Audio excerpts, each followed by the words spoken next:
Hi, Mary Legato, the Spirit Scholar here. Today we're doing one of our panels, and it's going to be about Mezcal. So on this panel, we have a range of novice to semi-expert, and we're going to be asking the questions of the product, of how it tastes, how it smells, and not about the name brand or how much it is or how cool the bottle looks. We're going into this blind, never tasting these products before that we're aware of, and trying them out and engaging them and seeing how somebody at home would really get to know and understand what Mezcal is like without attaching themselves to a brand. So that's really the goal of today's panel. So first off, we have Brian here. Hi, my name is Brian. I am a novice. I am walking in this blind. I don't know what Mezcal is, and I'm going to learn. Yeah, and he has no background in the spirits Absolutely industry. Nothing. I'm just trying to get drunk here. Yeah, there you go. We all have goals. And Leandra, for yourself? Hi, I am a Mezcal enthusiast, probably only just in the past couple years, as we were saying. It's fairly new on this side. I have a background in a gin distillery. So I work for a small gin distillery in Jersey City, New Jersey called Corgi Spirits. Corgi, yes, like the dog. And we're primarily a gin-based distillery. But when I'm not making gin and promoting that side, mezcal and tequila are really my choice outside of that world. So this is exciting to me. Great. And last but not least, we have Jacob here at the end. Hi, I'm Jacob. I'm a spirits buyer for a couple stores in New Jersey, a Monte Vino in Montclair and Morristown. I would describe myself as a general spirits expert, but I'm particularly enthusiastic in my own home drinking and exploration with Mezcal specifically. Just there you go. We have our panel. We have a wide variety. Hopefully you kind of see yourself in this panel. So we're gonna get into it today, and let's start talking about what does it mean to be a Mezcal? All right, so what exactly is Mezcal? You might have heard that all tequila is Mezcal, but not all Mezcal is tequila, and that might have been true before 2016. But in 2016, outside of having the denomination of origin for Mezcal being recognized as a product from Mexico, it actually got its own region. So of the 32 states in Mexico, only 9 of them actually allow, or only partial parts of those states allow for the production of Mezcal. So what does this mean for the rest of Mexico? You see things like Raicilla, and you see Sotol, and you see Bacanora. So some things started picking up the regionality. And Mezcal got the regionality, but that used to be the generic word. So everything else is now just agave spirit, what doesn't fall into the tequila or Raicilla categories, which is, really unfortunate for some of those producers who can't afford the licensing and the things that matter for Mezcal. But that is a discussion for another time. I'm just letting you know that it's mainly Oaxaca, or Oaxaca, depending on your pronunciation, of where you're going to see most mezcals. And the agave is going to be, wait, I'll cut that. The maguey, where it's known as, is going to be espadin. So espadin is the best growing kind of agave in that region. And basically it grows within 7 to 8 years, while some of the wild or semi-wild agaves take 12 years. So some of the mezcals we're trying today actually aren't even going to fall in the espadin family, but when you see an espadin on the shelf under mezcal, that's going to be 90% of the production that's out there. And then it's going to fall into some similarities in tequila production. You're going to take your agave piñas, you're going to crush them, you're going to apply heat in some form, because agaves have inulin in them. They don't have starch like you do with grain. They don't have fructose like you do with like apples and grapes. And so once you apply some heat, whether it be steam or a fire, with agave production in mezcal, you're mostly going to see these pits. They have fire pits that they do. Some of them are known as hornos de pollo, but really it's just a fire pit with coals or logs. Then the agave piñas go on top. Then you might see some agave leaves or banana leaves on top of that. And then might throw in old fibers from previous productions of agave on top of it, and then maybe even a tarp.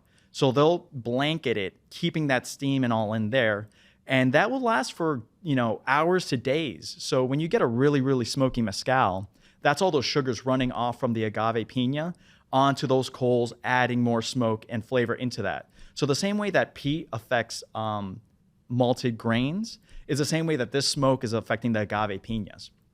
From there, those smoked agave piñas are going to go to a mill, also known as a tahona, or it's going to be hit with mallets, or if it's like an industrial mezcal or a generic mezcal, That might be processed in an industrial way, just being shredded and stuff like that.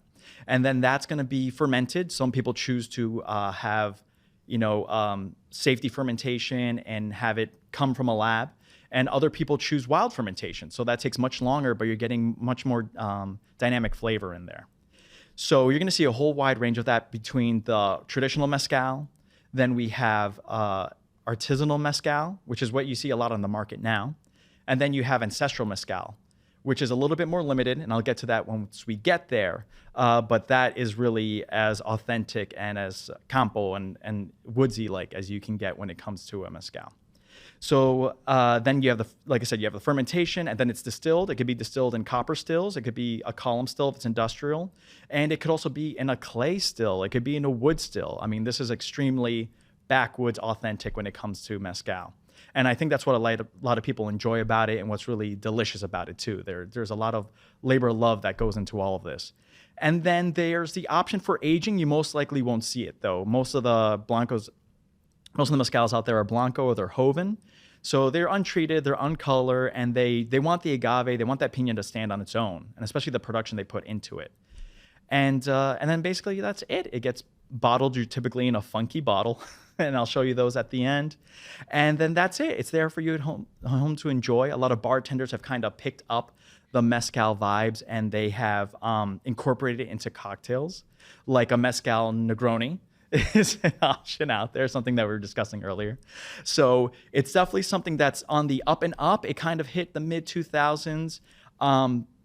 Like I said, there is a dynamic where it's in people who do it on an industrial level and big brand names getting into the mezcal game that might be hurting the smaller producer. But we are going into this as flavor alone on a wide range of experiences. So let's get started. All right, so we're going to get into our first sample. Our first sample is just mezcal, or what is considered industrial mezcal. So there's a lot of production methods that are available to that, typically that fall in line with tequila. So you can have clay ovens, you can have autoclaves, which are big steam ovens. You can have pits, like you would with another traditional mezcal. You can use any type of still for that production. And so they have a wide range of varieties, which means they have better yields on their sugars. They have better and quicker fermentations, and they're really trying to get to more of a mass market. The one we're trying today is also reposado, which means it's been aged in a vessel, an oak vessel, but it can be any size. So it could be for 10,000 gallons. It doesn't make a difference. There is a little bit of color to that. Whether or not that color is artificial, we'll most likely taste, unfortunately. But this is going to be an industrial mezcal right at the very beginning, and there really isn't much to say about it. Just keep in mind that this is what this particular brand, without saying the name, is what a lot of people kind of associate with mezcal. And it might have been an introduction for people in the 80s or 90s to nowadays. And I think we can all agree mezcal didn't have the greatest reputation up until about 10 to 15 years ago. So my expectations are below average, to say the least. So get right into it, guys. We're going to number the first one all the way to your left, the only one that has color to it. That's going to be the one we're trying. So let's delve into the five senses. Brian, if you're not familiar, Yes. You can, as soon as you take that off, it's got a bit of a bouquet to it. Mm-hmm. So we're with your mouth open, so you're not overwhelming your senses. You're going to slowly breathe and bring it in. You don't want to like dunk your nose in there. And then if you're comfortable and you feel like your sinuses can handle it, just bring it closer to your nose, even if you're submerging the whole entire thing.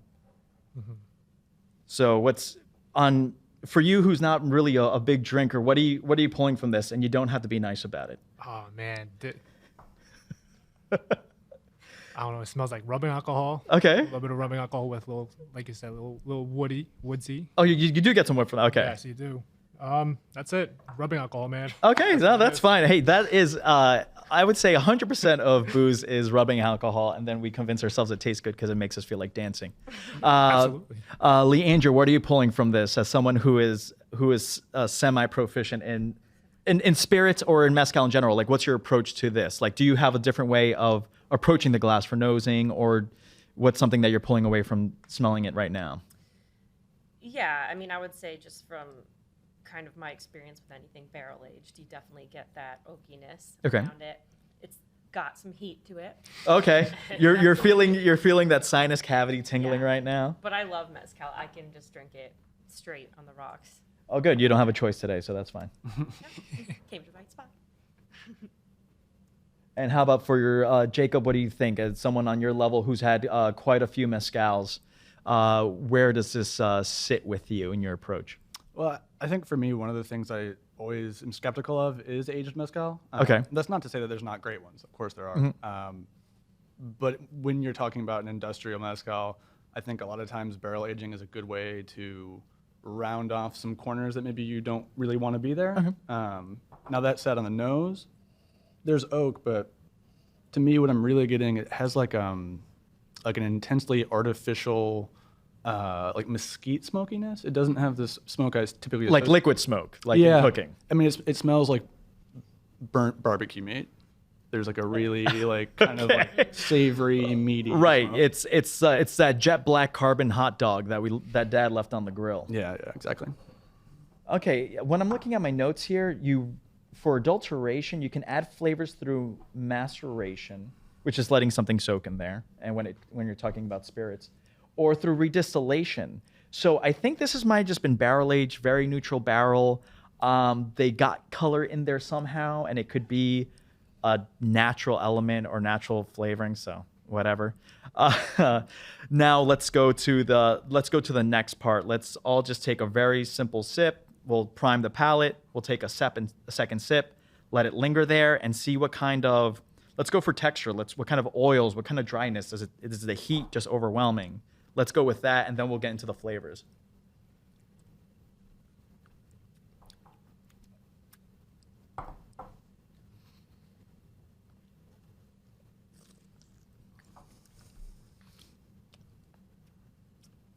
All right, I don't want to bias anybody's opinion. Feel free to add water if you need to your product. Brian, you can go first. What is the feedback for the first mezcal that you've ever had? How's it compared to the nose? Did it smell worse? Does it taste better? I think it smells worse, but it tastes actually better. Okay. I don't know. Coming from my point of view, it tastes a little bit better than it smells. It does linger a lot on your tongue. Okay. It stings a little bit. Okay. On my end. No, that's perfect. That's a great way to put it. And that's it, man. It's smooth. It is smooth. Smooth enough. Okay. All right. enough. Let's go. Let's keep it with the texture. How about you, Leandra?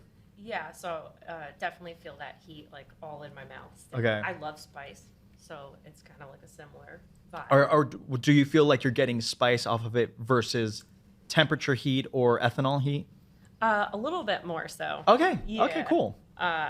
Definitely could get with a margarita with that. Yeah, I would. Love mezcal margarita. Definitely would agree with Yeah. that. Yeah. But yeah, I definitely feel like it takes a minute for that to kick in, though. That heat. Yeah, I think this might fall under the mixing mezcal category, but not atrocious. Jacob, what are you thinking? I think the palate's kind of thin. I would guess that this is fairly low proof for mezcal, around 80. Whereas I don't know for these, but a lot of the artisanal stuff, you're looking at 48% alcohol, 50 up to 55. So I would think this is fairly low. To me, the attack and the mid palate are kind of thin and not particularly oily. The finish really does linger a long time, though, which I think is interesting. And that might have something to do with the particular smokiness. But yeah, just kind of like thin, not super oily. Okay, yeah. So my assessment of it so far, as far as texture, is there is thinness. If I recall from the bottle that I got, it is at 40%. So when you're looking at any type of product that's 40%, that's going to be the biggest profit margin. They're just adding as much water as it takes to get it on the shelf in the States. So their intent might not have been actually making the product as it is good enough, to stand on its own. There is a very light in the oils. I agree with Jacob. It does linger. I don't know if I love that lingeringness. There is, I'm kind of creeping into taste, but it's got this almost like plasticky taste to it. So I think everybody agrees on me. Like somebody's like burning plastic 2 doors down from your house, and it's like in the air. It's not acrid, but it's something that's like super unnatural from anything we've had in my day-to-day life. So it's definitely unique. It's enjoyable-ish. I definitely think it fit better in a cocktail. But let's all take another sip, another swig, and let's get into the flavor profiles. Let's see if we can come up with like maybe 3 words, even if we're repeating ourselves, and talk about what are we pulling from this? Because there's a lot of history and flavor behind mezcal, so there's no reason why this should taste like nothing, and this is painfully close to that. So, so let's see if we can get some buzzwords for this brand of mezcal. Brian, is there anything that you can pull off the top of your head? You could come back to me. You can come back to me for sure. No, not a problem, Leandra.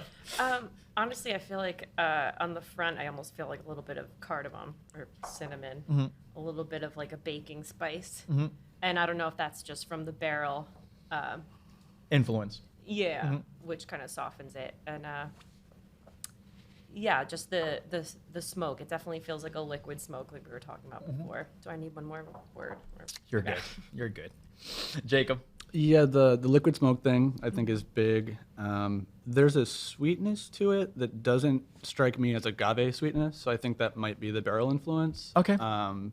You think there's some vanillins or some sugar coming in through the barrel? It doesn't have that kind of like fruit, like dried fruity, like baked agave kind of sweetness that you get, especially in an unaged mezcal. And then there's like a little bit right on the finish. There's some kind of sourness that I can't quite place what it is, but to me it's like a fruity sourness right at the end of the finish, like right behind all of that burnt meat, burnt plastic smoke thing. The acridity to it, the artificial. I don't know what I need a dictionary. I need a thesaurus. Plasticky is definitely best. Synthetic maybe is the word. Yeah, I know it seems unreal, but is that are we talking about synthetic because we're so unused to something that's in a mezcal profile, or are we talking about synthetic because it actually is synthetic? Any words, Brian, or are you still at a loss? Man, I am at a loss. Okay, not a problem. Leave it at that. Not a problem. You're brave enough for even drinking this one. It gets better from here. Can I circle back to Absolutely. something? Okay, so because you were mentioning earlier that we don't know if it's artificial coloring or not. That doesn't look artificial to me. That coloring, is that something we're like about to find out, or because that just looks like a very lightly aged? No, like I said, on my notes, It looks like a reposado. I don't think you can Yeah, right, actually adulterate even an industrial mezcal. So this might be, it is what it is. Right. That being said, that barrel might have been filled with chopped up pieces of barrel. Okay. So there's no guarantee that it was only the barrel influence. You can use oak, but that is taken with many liberties. So I agree. You're thinking like caramel coloring where it's just like deep red versus like a yellow. Like in a Jack Daniels, like that's Right. artificial coloring, like, and that's very obvious. But with something like this, when you see like a lightly aged or a fairly young spirit, I feel like this is kind of accurate, right? That wouldn't strike me as obviously artificially colored. Right? Yeah. Yeah, I think my final assessment on that is going to be that it was a quickly, laboratorily produced to get the most yield out of mezcal, and that absolutely they threw it in a barrel. They felt like, oh, this got a lot of rough edges. There's nothing we can walk away with here, and they did a proper barrel aging only to make up for it. With going with Brian said, I think this was without that barrel, this would be rubbing alcohol to an extreme. Even at 40%, it would put vodka to shame for sure. Well, and I think that proof is important too, because I think sometimes if you drink a lot of spirits, you think of 40% as this bargain basement, horrifying proof, which maybe in some cases it is here. But I think the barrel, the proof, and then the heaviness of the smoke, those are like the triangle of things you want for something that's going to be affordable, that will, for the mass market, kind of scream mezcal, right? Yeah. Smoky tequila that isn't so strong that it's going to kill you. Maybe if you drink a lot of mezcal, it's not what you're looking for, but I think this is going to hit a lot of marks for people just who haven't had experience other than knowing that it's supposed to be smoky. So you think of this as more like a beginner mezcal? Yeah, I just wish it hadn't been put in a barrel if it was going to be a beginner mezcal, just because I think that is kind of less traditional is the wrong way of phrasing that, but I think you're going to see that less often in mezcal than in tequila, for instance. I agree with that. Yeah, it's not like an actual introduction to what mezcal would be. It's just kind of like It's more stylized, right? Right, more just like it hits those notes of like, what you're supposed to be looking for. You've heard of mezcal. Well, this is going to have those things that you're kind of trying to check off. And it's low proof, so it's not going to kill you while you're enjoying it. Well, this might be the bridging gap between tequila and a mezcal is what I would say. It's like somebody just took a Jose Cuervo and they took a mezcal and they put them together. The smokiness factor, I would say like 1 out of 10. This is at like a 2 or a 3. I don't know if you guys feel the same way. I'm getting very little smoke, but through the oxygenation in the barrel, they might have lost that. So that's a huge factor in consideration when you're producing a mezcal, that you're keeping the things that make mezcal special, like the smokiness that the expectation is there. And you just like you have with Isla Scotches, you have smoke heads, you have people who are looking for those like really intense flavors that you don't get anywhere else. So final assessment, let's give it a 1 out of 10. And I'm going to say this is a solid 4. Brian? It could be a negative I'll number. just give you a neutral number. I'll stay at a 5. Is there a 5? So you try the other mezcal. Let Okay, me try okay. it, and I'll, Because this might be the best one for the lineup for you. I know. What does that even mean? Real quick though, Absolutely. what did you guys mean by oily and like in the texture, like the oil texture? What does that mean? Like, is that the little slime that just gets stuck in the back of your tongue? A little thicker. So- A little thicker. Yeah. I think it's the same kind of mouthfeel thing as wine, and in wine, the way it's often taught, which I think is super helpful when you're talking about body or weight or mouthfeel, it's akin to drinking skim milk versus whole milk. Right, Whole okay. milk is going to coat the palate. You're going to always kind of be able to feel that clinging. Right. And spirits are kind of the same way. I don't know how this was made, but I know that in industrial mezcal, you can use a column still. Correct. And so for that, as an example, that is going to strip out a lot more of the oils and the compounds in the spirit. And so you're often going to end up with a thinner spirit, whereas if it's a clay pot or some other kind of pot still, you're usually going to end up with a lot more oils, more fatty compounds, more things like that, which are going to give that mouth coating kind of sensation. And like where the extreme oil will be like a heavy cream. Like to the other end, it'd be like, wow, this sits. And sometimes you have a high proof product, but there's so many oils going on in there. Right. They kind of coat and Balance protect it your out. palate. So you like make them really enjoyable to drink. I was gonna say the same thing. Like you mentioned earlier, it's definitely thinner on the palate. Like especially thinner than I'm used to with a mezcal as well. Like my mezcal, I like when I'm doing it neat or on the rocks. It's like that full bodied. You put this on the rocks, I feel like this will savory. disappear on you. Yeah. Yeah. Yeah. Yeah, definitely cocktail base. Yeah. You want to give it a number? 4.5. Is Okay. that okay? I'm going to agree with 4. I've had much less drinkable mezcal, Uh-huh. but I wouldn't necessarily return to it. Right. If I had this not knowing it was mezcal, would I keep drinking it? Yes. Would I order it again? No. What if now that I know it was a mezcal, would I order it again? Maybe. I might give it a shot or try with be in a different kind of mindset. Who knows? Maybe if I had this with a cigar or something, it might be in a different characteristic to it. But standing on its own merits, I don't think it is. It's absolutely a 4. So there it is, industrial mezcal for you. All right, and next we're going on to our artisanal mezcal. So this one has a few more restrictions that you're going to see versus your industrial or regular mezcal. You're going to have the fire pits, which are going to be not mandatory, but more frequent in this style. You're going to also have the option for the clay ovens. You're not allowed to use an autoclave. You're not allowed to use a diffuser. And you're also going to be using copper pot still. You can use some other things, but copper pot still, double distillation is where you're going to see. You typically don't see triple. This is going to be an exception. So the artisanal mezcal that I have here, which you're going to see is like 85% of what's on the market is artisanal. There's a style of mezcal called pechuga. And typically that is with poultry or beef or something hanging in the still. And while like you would have a gin, the alcohol vapors are hitting it and extracting that flavor. And what we have today is a vegan pechuga. So not to horrify my guests, it is actually with agave hearts. So this one is going to be with espadin. And with this, the vapors are hitting roasted agave hearts. So that flavor is seeping back in. So those sugars and things are coming back down. But as far as I understand from this product, they also put apples and bananas and oranges. So you're going to have a wide range of fruit. It's going to be like a fruit basket and agave reinforced with an agave distilled spirit. And so let's get into it. It's going to be our next sample here. And we're going to go right back into the nosing. This one is just very sweet, right off the bat as soon as we're taking the top off of it. But yeah, just to be 100% accurate on the artisanal mezcal, you have fire pits, clay pits. You can use the mallets or the mill, and usually that mill is with a donkey or something that's getting it along. And then you could use stone or soil pits. You can use hollowed out tree trunks. You can use animal skins, wood or clay. And then you have the option to put agave fibers in your fermentation. And then it's going to be directly heated pot still, so it's not going to have some sort of ambient temperature or a water bath that's heated up with it. The pot still can be made from copper or clay.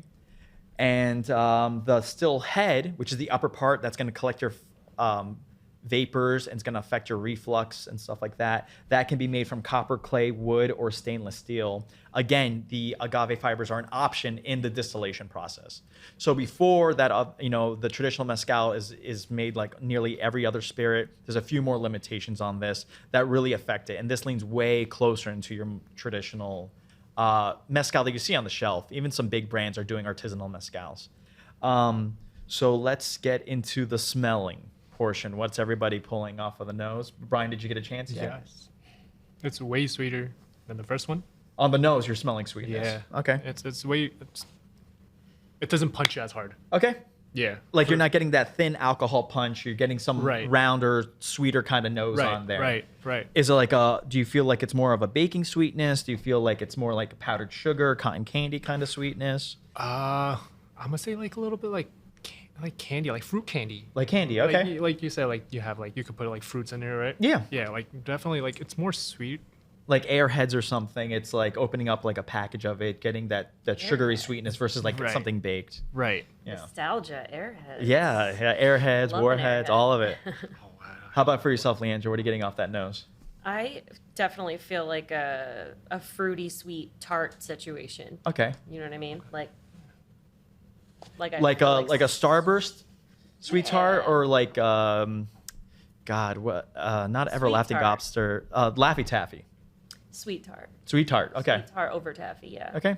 Um, And what about for yourself, Jacob? Definitely very fruity up front. I'm leaning more fruity specifically than sweet. I think that the longer you spend with it, the more all of the Pachuga fruity notes kind of like you acclimate to them and they disappear a little bit.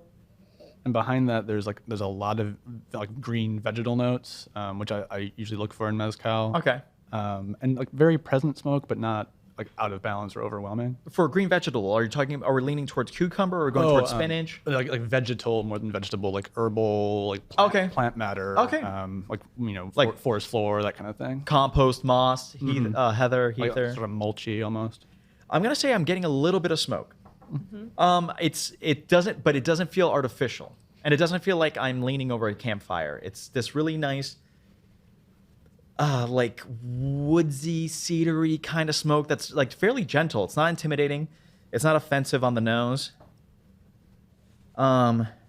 Seems approachable is really what I'm getting on the nose, and then of course the fruits, whatever they may be. I had conflicting information between multiple websites.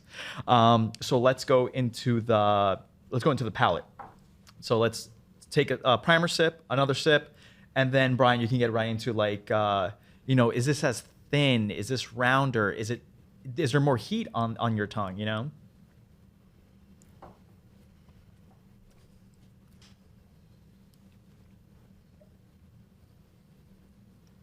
Like just the first coat, like I said, the first one, like it punches you. This one is very subtle. Okay. It doesn't. I could clear this down. I don't need no rocks. I could just clear this down right now. Right now, okay. I should enjoy this one a lot. This one's maybe thinner, I would say.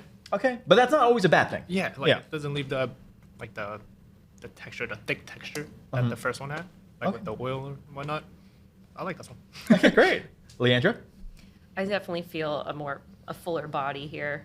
I think a little more well-rounded, and definitely not like my mouth's not on fire like it was with the first one. That spice factor from before is not there. Okay. Definitely the sweetness I feel like really tones down the smokiness in this one, and what was I gonna say? It kind of reminds me of a sambuca in a weird way.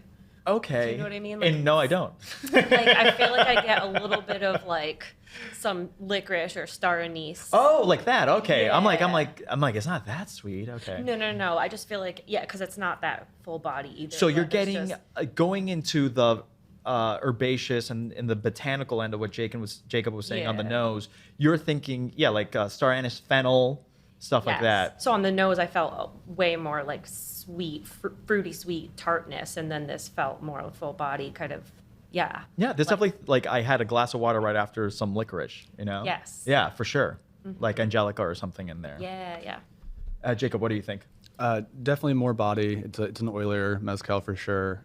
Not like aggressively so, but like I think a lot of times when I taste spirits, I think of like the shape of the tasting experience, and like some bad spirits aren't gonna have a balanced shape, right? It'll be like a spike in the beginning and it falls off, or vice versa. This is a much more like rounded kind of like sort of gentle balanced journey through the palate.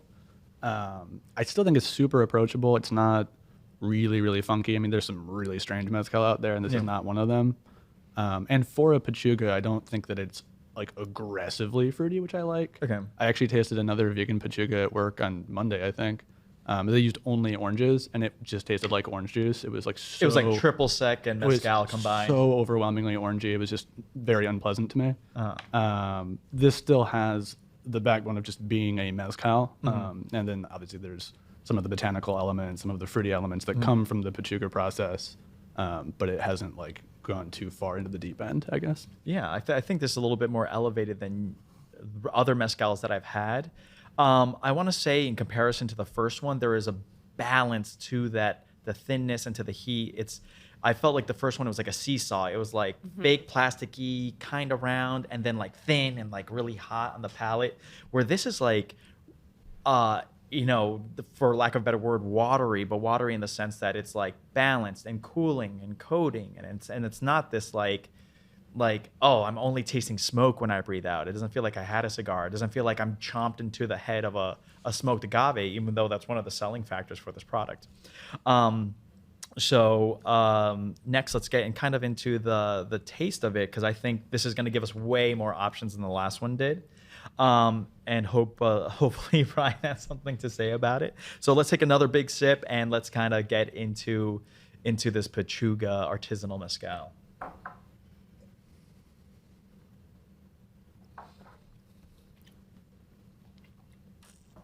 Off the bat, herbal. Herbal? Herbal. Okay. Herbal. Like tea. No, not like tea, but I would say herbs in the sense of like I don't even know, man. No, dude, I'm no, tryna- take your time with it. Like we're talking about herbal. We have potpourri. Like we have like tea herbal. We have like the type of herbals that you would get in gin. You know, Like fitness club water herbal. yeah, exactly. Like it has- like cucumber slices and strawberries. No, I'm gonna say more like the like Orientals, well, Koreans. Uh-huh. For us, we have like it's a really really odd drink, man. But I mean, hey, that Oh, like we man, can learn I from really you too. do not You know how it's to not us. explain this. No. This is that might be the mezcal, but no. imagine Wait. Let's you mull that over. Yeah, Let's get for sure. Leandra on the palate, for sure. on the flavor wise. Yeah, so I feel like I know what you mean with the herbal Right. essence. Is that I definitely feel like some kind of like lighter mellow tea, like a chamomile. I feel like- Chamomile was, I think that's why I said Yeah. tea, not to be offensive. I was just saying like, I'm getting full chamomile tea on this whole Right, thing. no, Yeah. for real. That's what I was feeling, and I definitely get a sweet finish as well, like that sweet at the end, and like that's kind of where I was feeling like the Angelica or the Star Anise is at the end. Yeah, definitely like a mellow herb. Which is weird because we're talking about a product that's gonna have just straight up fruit, Yeah, and we're really just talking about things that only have the rinds, the essences of it, and maybe that's the only thing that really carries through in this type of distillation, because we're not talking about like beefeater, gin, vapor extraction on this fruit. The juices, you know, whether they're pithy or bitter or not, are dripping into the product. And with distillation, who knows what fraction of that is actually making it through. So it's kind of an interesting that like you can take all these fresh things, this whole fruit basket, put it in there, and ultimately you might end up with just wild herbaceousness. Jacob? I agree with almost everything else already said. I would add that this does actually taste like agave, which is really nice. I think to me the sweetness comes less from the fruity elements. Those to me are almost just aromatic like components of it. But there is that baked agave, like caramelized sugar sort of background. And Like agave creme brulee. Yeah, and I think it can be much more like caramelized and cooked than this is, but it's there. And to me, in mezcal, I want that. Like, I really want that baked agave, fresh, like cooked agave note. And this has it in spades compared to the first example. Okay. Brian, did you come up with what you were trying to say? Yeah, just Eastern medicine. Yeah, there you go. Like Okay. Eastern medicine herbal teas, like they Like just those like concoct little it. ginseng bottles. Yeah, like and you stuff. go to like downtown Chinatown, Yeah. and then you just walk into like a medicine shop, and then they just have like all these dried up leaves, like they crush it up for you. Yeah, exactly I totally mean, see that. yeah, I would Yeah, say makes dried sense. bay leaves, ginseng. I'm getting like I said, that the chamomile from before. I am getting that licorice note. It's like some weird like agave apple pie hybrid. Yeah, it's like if like it was a caramel agave on a stick. It's like I'm getting some of these really really sweet notes, and like even on our glasses, they're just getting coated and like running lines. There's a decent amount of sugar content in here, which helps with the roundness, which really makes it approachable.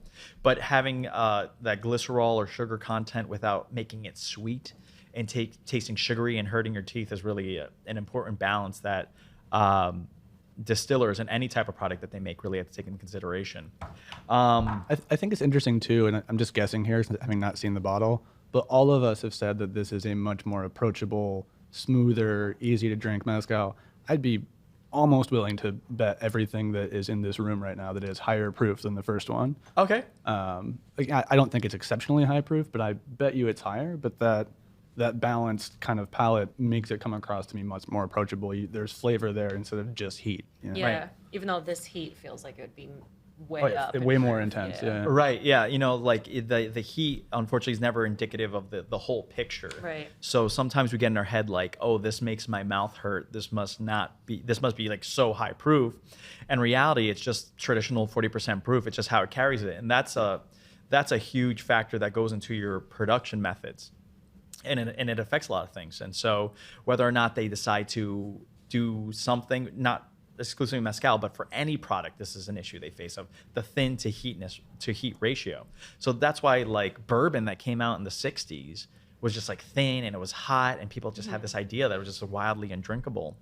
Where like now we've taken time and the way the wood sugar affects it and the way the oxygen affects it, and we have a little bit more balance. And so you can have yourself a really nice cask strength kind of whiskey without being totally blown away on your palate. Well, and I think that goes back to what we're talking about with the idea of like the whole milk example, right? Like the mouth filling kind of palate coating experience.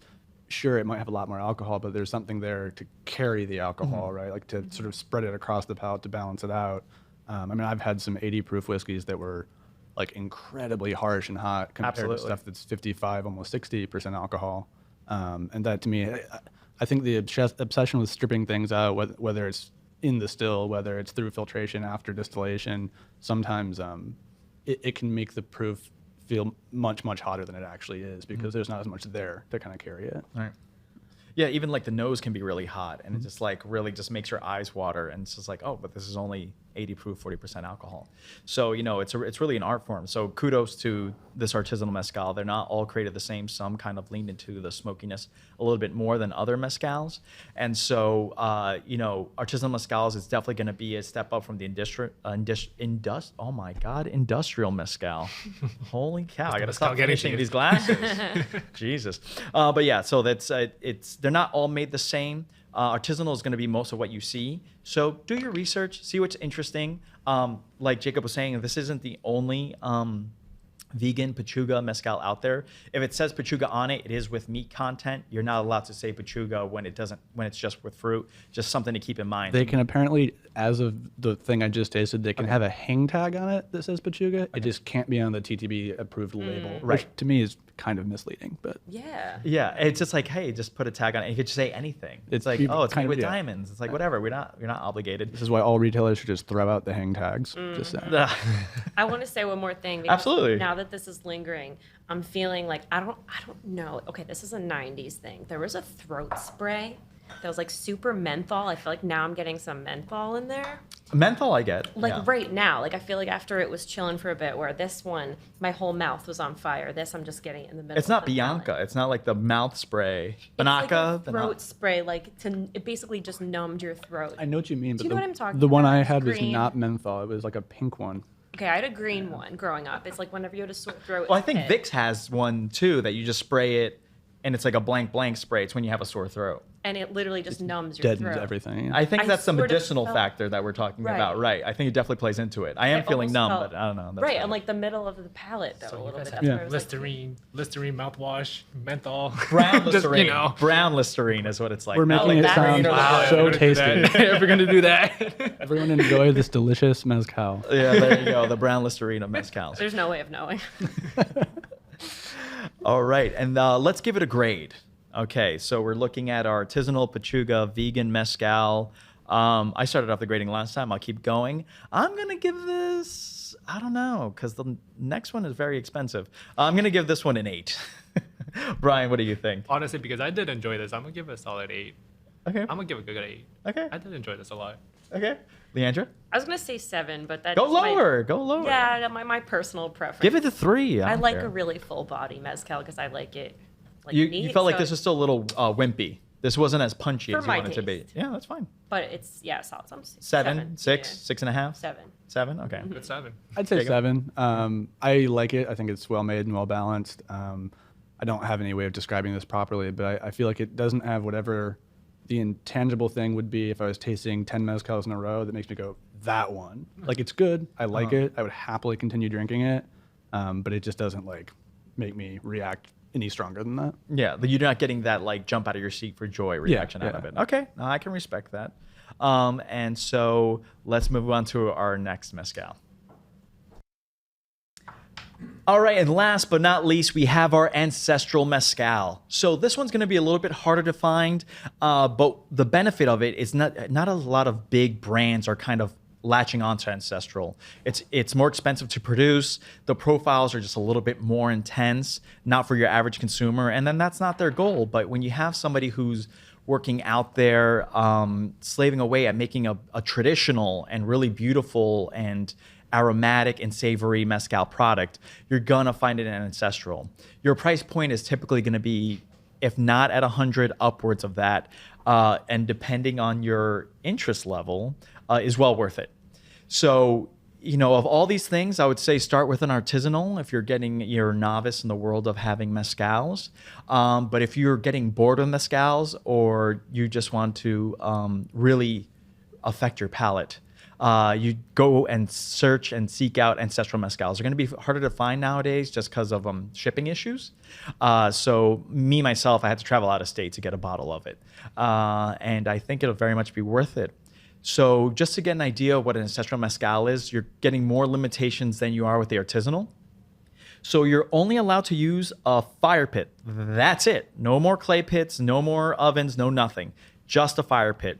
So you can use coal or wood, heat it up, fresh agaves that have already been, cut down with their leaves off, and then covered with agave leaves or with fibers, and definitely with a tarp of some sort for a wide range of time. And like I said, that smokiness factor is going to come from how much sugar is coming off of that mezcal, that agua miel, which is something they save in tequila. It's the sweet water that really comes off of it, but in mezcal, it's not as present. That's really going to affect the profile. Then it's going to be the same type of fermentation as artisanal. So you're going to have stone or soil pits, tree trunks. You can have brick or clay, animal skins, wood type of fermenters, but no stainless steel like the industrial one. And then agave fibers are an option for fermentation. And then you're a little bit more limited on your stills here. So you're only allowed to have, again, a directly fired pot still. So no type of ambient heat like you would get with an industrial still. So no steam or anything like that. The pot can be made from clay only. Now, clay has been used in a lot of forms through time for distillation. One of its benefits, it's very porous. So the fact that clay is so porous, you can get some really off profiles out of it.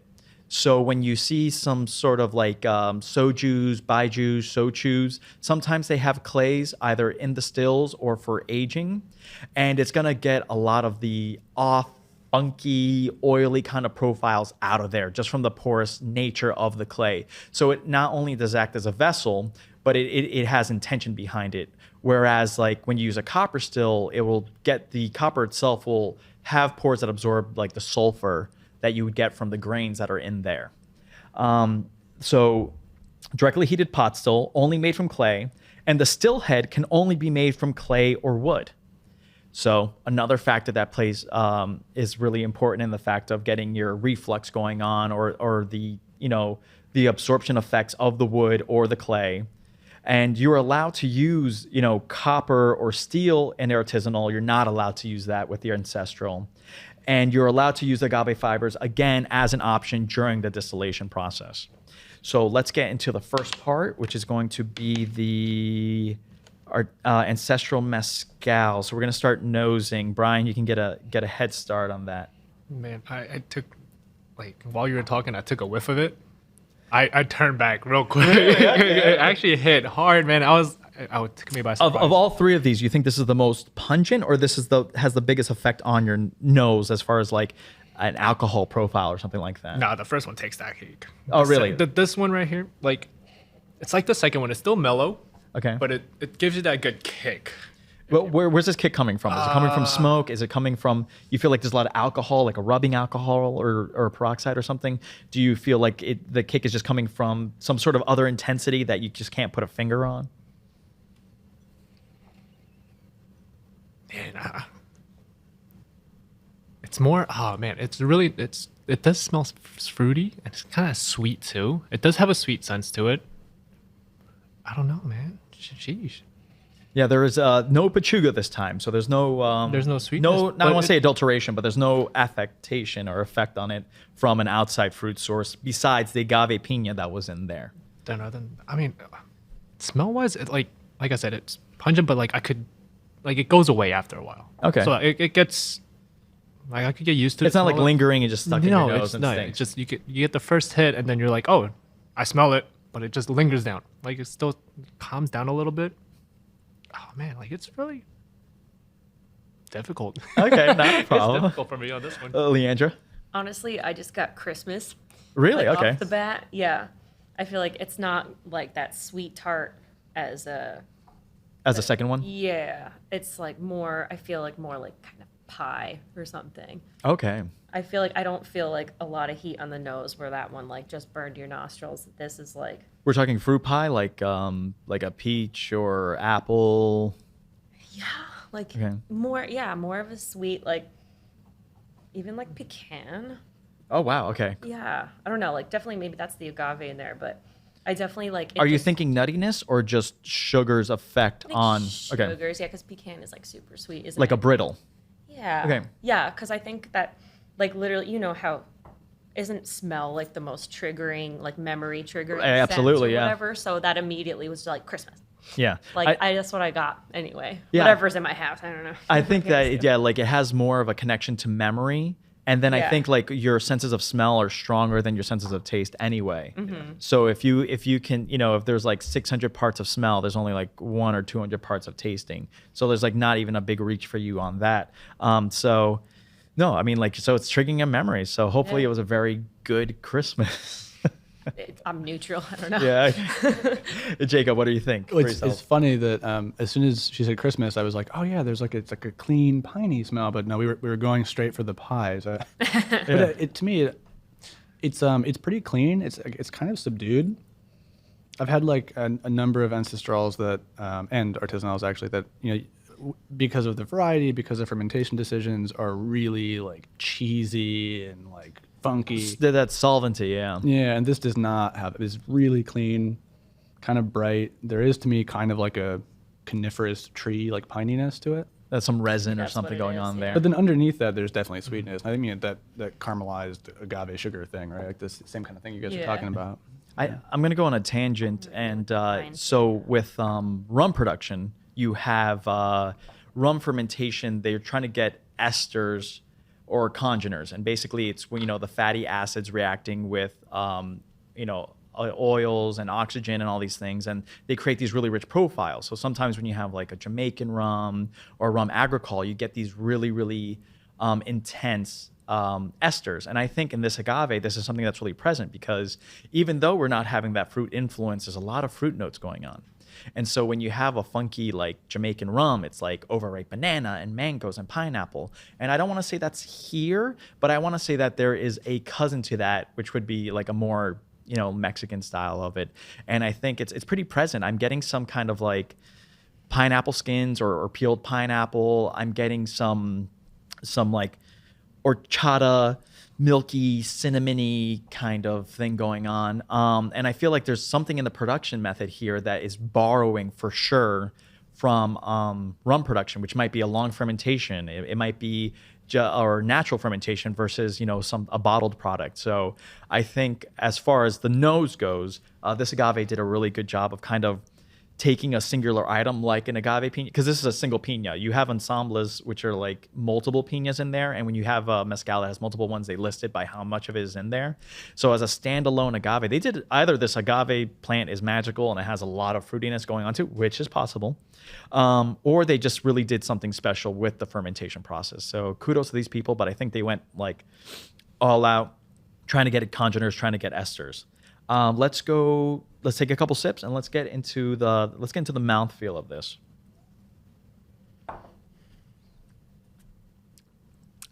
It tastes very different from the nose.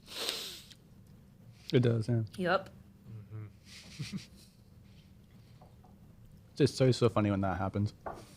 Because sometimes things are just like perfect matches, but Yeah, I mean, I think the distiller's goal is really to make them match. Wow. Yeah, I think that's like the criteria. Like if you're in part of a competition and you're ranking, I think the nose to mouth is a huge factor. I think it's definitely a big reason for behind a gold or double gold rating, because it's unfortunate as like a buyer or something like that where you're like, and like this smelled better, or like the first one we had, like, oh, this smells terrible, but when I tasted it, it wasn't as bad as the smell. Not that that's a compliment, but this one. The only thing I'm going to say so far, not to influence anybody, but the taste is way more complex than the nose had to offer, is what I'm going to say. But Brian, you start off. Let's talk about texture. Let's talk about heat. We can hit the tip of the smoke factor, sweetness. We did have a little bit of sweetness on that nose. How's that carrying through? But let's just talk about texture for now. Texture wise, this will be hot for you guys, right? Like something that just kicks in the back of the throat. yeah, that Like this will be like the hot, right? Yeah. Yeah, just It kicks hard, tingly, man. or just like pure heat, like heating a hot pepper. Let's say like the aftermath of like after you hit a hot pepper and you still have that like around like inside your mouth, like, in the back of your tongue. That's what it is. Just a tingling, lingering kind of thing going on. All right, Leandra? Yeah, I feel like I agree with that, but I feel like it's actually like the least hot out of the three. Oh, really? Okay. Unless I'm just, I don't know, just kind of like going after it.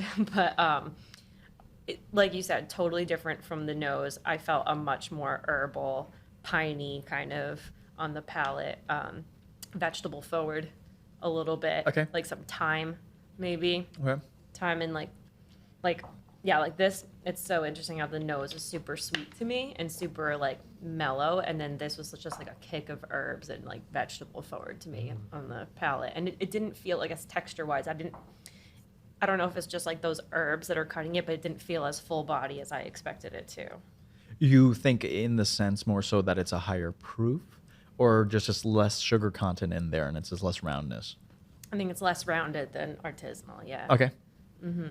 Right, Jacob? yeah, I agree with that. I think the Pechuga, like the way it affected my palate, the Pechuga had a much more robust mid palate, and this, I mean, it has a pretty like bright, intense attack, and then I feel like the finish lingers a really long time, but there's not that big like swell of flavor in the mid palate that I got from the Pechuga. It's like a very different shape tasting experience. Like a bell curve. Yeah, but I feel like this is a much flatter bell Yeah, curve. Like, okay. I feel like the Pechuga was like kind of, a gentle bell, and then this is sort of like it's starting somewhere up higher, and then like it's not as I can't even describe that shape. I but get that. It's yeah. like just like rocky on the way yeah, down. I feel like it's almost more starting up, coming down, and then like swelling back up at the finish rather than Okay. the other way around. Yeah, absolutely. When we talk about tasting, we always talk about the front palate, the mid palate, and the late palate. So you do not have to overthink your drinking experience. This is those who have nothing better to do but drink and criticize it. And so basically, it's like your front palate. As soon as it hits the tongue, what's it tasting like?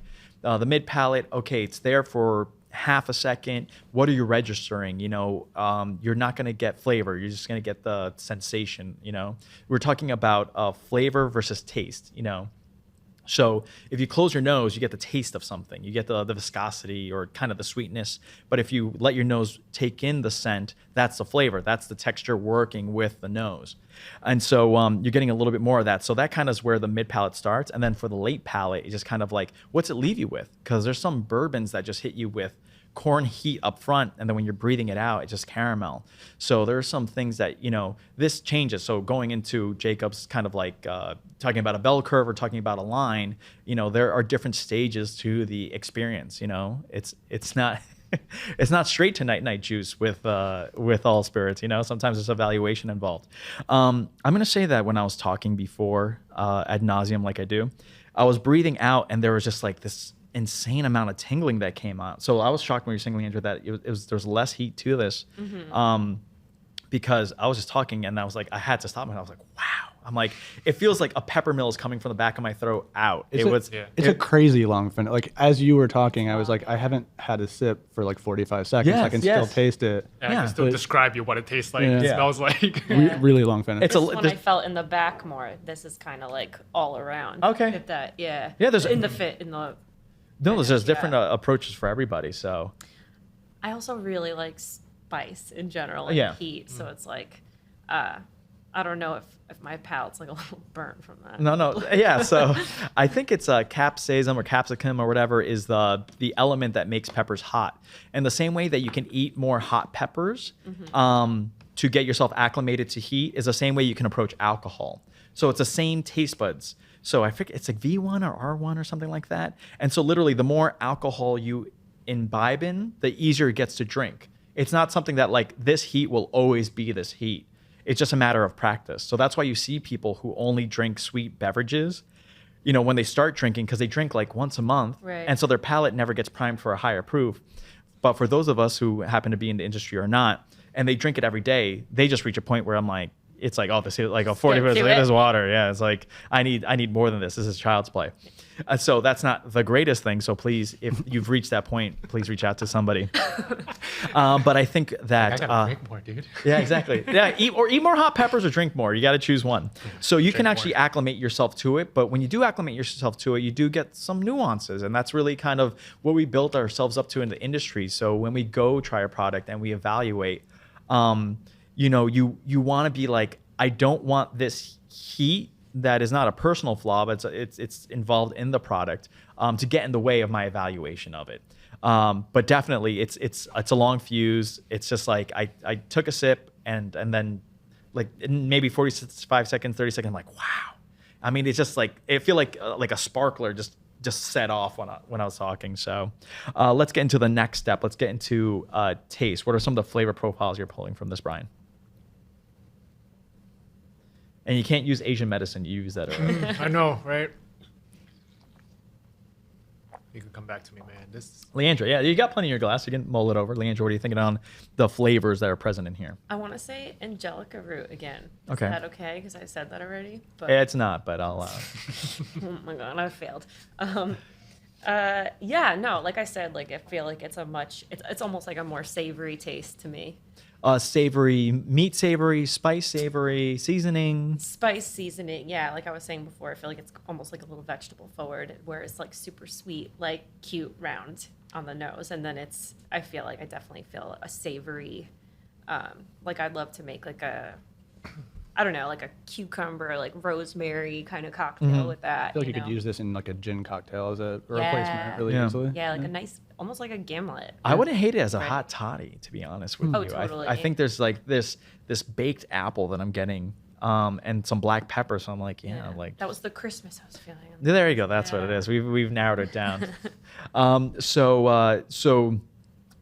the Angelica and all that stuff, that makes sense. We're dealing with the same base product. And then now we've hammered down what we're talking about as far as Christmassy, but you're saying sweetness. Where's the sweetness coming from? Is this a fruit sweetness? Is it like just pure white sugar? Yeah, I think it's a sugary sweetness where it's not like that was on the nose though, like where that's more like the sweet, tart, fruity sweetness on the nose. So that's like a sour sugar sweetness, but you're talking about like a powdered sugar now, white sugar, sugar in the raw? sugar in the raw Okay. on the nose, but then again, it's like total opposite for me in the taste, where I just feel like it's a more savory taste than it is on the nose. Okay. And that savory is Sweet just on the nose, spices and stuff. savory Yeah. on the palate. Yeah. Okay, great. Jacob? I mean, same ballpark. I have a less specific like herb recollection ability, I think, but I would say like wet, mulchy herb garden. And there's definitely some sweetness there. To me, it doesn't have as much of like the specifically baked agave sweetness as the previous one, but there is like an undercurrent of something that's sort of like, sugary, for lack of a better word. But I think far in the background compared to that wet, mulchy, botanical sort of savory quality. I mean, are they balancing each other out? Are we talking about an apple pie that happens to be baked with thyme and sprig and evergreen and all this stuff on top of it? Are we talking about something that you reach a stop gate and then it's a new flavor of sweetness, you reach a stop gate, then it's herbaceousness? Are these layers on top of each other, or are these sections of the spirit? I think so. I felt like I definitely feel the sweetness on the front, and then I feel like the herbs kick in the middle. Okay, And then- so there's steps and then to it. Angelica on the back. All is right, what so they're I'm not feeling, playing yeah. together; they're just sequences in it. Yeah, now Okay. that I'm like doing it more for sure. Jacob? I think that I think it's a balanced spirit, so I don't want to suggest that it's out of balance, but I think that it could still benefit from more like overall rounded caramelized baked agave sweetness in the mid palate sort of throughout it. Not to say that it's out of balance, but I think that there's room for more of that note without losing the herbaceousness. And that's something that the distillers take into consideration. But at this stage of the game, it's a matter of vatting, Sure. or anything else. If you're dealing with a product that really can't be adulterated, what can you really do? We're talking. I didn't forget about you, Brian. What are you thinking? Honestly, I wish we did, because I'm gonna go with like Jacob and Andrew said. It's like mulchy. It is mulchy. Like the smell of mulch, like fresh mulch. Like fresh cut grass, mulch, yeah. No, like not even grass, mulch. Okay. Like fresh mulch, like at a playground, or like in front of every apartment. And I'm gonna tell you straight up, I will not go for this again. Is Like, this your because- least favorite of all of them? Yes, because Oh, okay, it okay. is because I don't drink as much, and this hits hard for me. Tell us your truth, man. I Right, mean, like- we're blinded by our experience. You're coming with virgin eyes. I want to know right? where you're coming from. For me, it's too strong. Too strong. It's hits the palate way too hard for me. Like the second one, the artisanal one, very smooth, well balanced. I enjoyed it. Smells great. It matched perfectly from what I like. The third, like this one right here, this is another story. Like you feel like a dragon. Like you're breathing out fire Yeah. every single time you breathe. Talking, like I could still smell it, like from my mouth. It's got the longest linger of all of them. Yes, Definitely So, one. like, It's the one you finished the least, so that's yeah, right. That's definitely indicative right, of like, something. It tells you something, man. Honestly, yeah. Taste wise, Like, look, we're going into this with truth. Whether Yes. either for ourselves, for the future, or for those who are watching, or listening. This is really how you feel. Yeah. Spirits don't lie to you. Like they try to do the coloring and the flavor and the sugar. At the end of the day, you like it or you don't like it. It's not a line in the sand. It's a yes or a no. And if you revisit it 10 years from now and it's a yes when it used to be no, or no when it used to be yes, that's fine because you've grown as a person. Right. But it's how you feel and how you walk away from it. Don't ever feel intimidated. Be like, oh, I gotta enjoy this. This tastes like crap. Right. And I feel that what I'm doing this channel for is that there is gatekeepers in every facet of it, and it's really frustrating. And it's like, the more you gatekeep and the more you keep people away from something that's just meant to be enjoyable. Get a bottle, drink it with your friends and family, Open chit it, chat. share it with people. Yeah. Exactly. Yeah. Like start a podcast. Who cares? But I think it's like, let's end that. Splurge the $50 to $100 something, buy a bottle, yay, nay. We do it with wine, we do it with beer. Spirits just has gotten this stigma, and then it's kind of like, oh, you drink alcohol? That's gross. Oh wait, you drink Pappy? Well, you're great. It's like, what? What? How come that was gross when I was drinking Jack Daniels? It's like, if you like it, drink it. So the tagline for the show is drink what you love and love what you drink. Yeah. Because it's like, as long as you know what's in your product, enjoy it. So I try to provide education in the sense of like, this is what's behind it. Whether you're comfortable with that, that's up to you. But at least know what you're drinking. And if you do enjoy it, enjoy it. Who's going to stop you? Like if you like stuff from NGP or whatever, you know, like they make great ryes. I'm the first one to say that. But yeah, so if you hate this, that's totally perfect. I want to get back into the flavor. I do get the mossiness idea. I want to go like with the finish, that lingering finish. It's like white pepper, black pepper. It has this dryness factor to it. It's almost like from what we were talking about before, like dried bay leaf. It's like this element that's like just super just palate cleansing. Maybe a little bit of cardamom, you know, something like that. It doesn't lean into the tea like the other mezcal did. I'm at a grasp for words now. I just want to circle back to the mulch outside of every apartment note, because now it really has me thinking. It reminds me of the first day of spring on a college campus, like basically anywhere in America, where they have all those flowering white trees and the really stinky mulch. Yes. And you get both of those smells That's- really aggressively on the Love same that. day. The for like quad a is week. just wet. That's Yes. kind of what this smells like. Triggered a memory. For Maybe you. it's like an oleander kind of thing, you know? It's just, or pollen. I would definitely say pollen with this. But yeah, there's sweetness on the nose. It's a very subtle nose. You get into the front palate, you get some sweetness, and then it's like this apple pie with teeth. And then it ends up tasting like everything bagel seasoning somehow.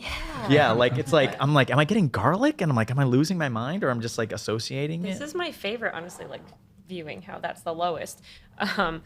Because I do like tend to like the less sweet, and maybe it's because I'm a seasoned drinker. as Yeah, we there were you talking go. about. But I do like more of the savory vibes when it comes to spirits, and you know, Savory is the best way to put this. This is like, that's like this, all I keep going back to. this is like barbecued meat. Yes. This is like jerky to the 10th degree. Yeah, it's like brisket. It's like fatty, Yes. smoky brisket. Not mesquite, but somewhat maybe oaky, something like, even though it's not barrel aged, it's definitely got they might have used oak, for all we know, in the woods to cook the agaves, but it's definitely just got some like round, dry smokiness factor, some heat there. Yeah, I like it. That would be my neat choice if I'm doing neat. Okay. But is it approachable for someone who's never had mezcal before? No. But I definitely like the idea that if you get a few drinks down, this is really approachable. I mean, I've had some insanely smoky mezcals where they're poured across the room and you can smell them. So if you're looking for smoky, this isn't it. This isn't your Isla whiskey answer to mezcal. But there's more complexity. There's earthiness. There's a lot of esters going on. There's a lot of things that are taken from other styles of production that are pretty present that I find unique. And to be honest, I'm rating this against like the first one. Like if these are three mezcals, these are three random unassociated mezcals, this is going to be a 9 for me. This is going to be something that I could drink this bottle and have it with cigar and eat it with some barbecue any day of the week. I'd probably finish it not knowing it.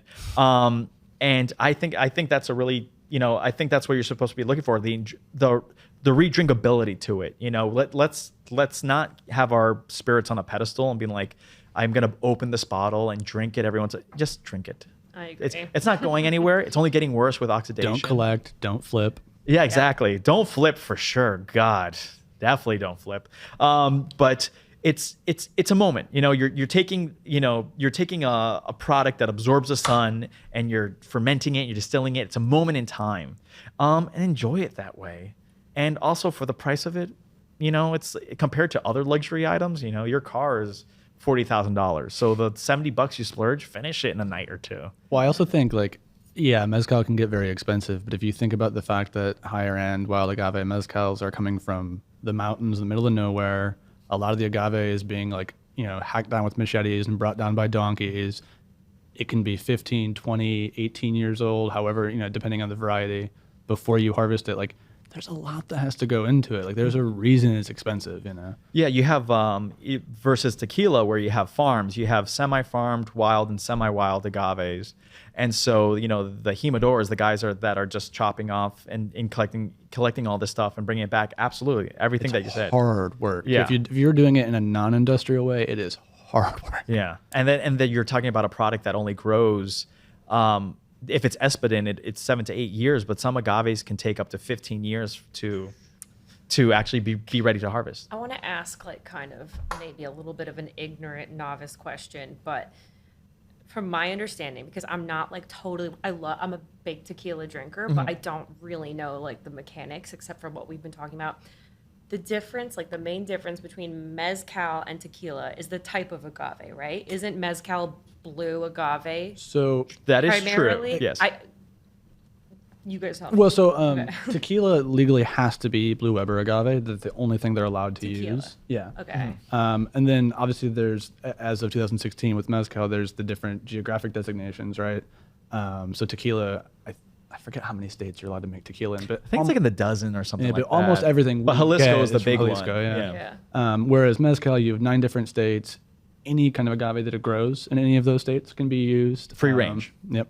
And then outside of the industrial mezcal, it also just like it's tequila in Jalisco hundreds of years ago was made the way mezcal ancestral is made now, right? It became an exported and commercial product way before anyone in America was drinking mezcal, and so it has this history of like, how can we be more efficient? How can we find ways to do this that are more profitable, quicker, et cetera. That doesn't mean there's not amazing tequila out there. There's definitely some great tequila out But there. tequila has turned into like the yuppie version of what mezcal used to be. It was very cleaned up and efficient and bottled and branded, and these big companies just swooping in to. And they're really to good Mexico. tequilas. Most people aren't buying them because they don't know what they are. Right. Like most of the stuff that gets bought is, just fairly industrial commercial products, which is, fine, whatever. But it's manual labor involved, so these people Yeah. don't have the marketing budget to compete with these bigger brands. yeah. But that's interesting that you said that tequila is the yuppier, because I would look at mezcal as being the yuppier. Of the In my opinion, no. But I think maybe because we're so close to Manhattan and we had the mezcal craze in Manhattan like almost 10 years ago. Like I feel like we're in a weird position where people like know what it is.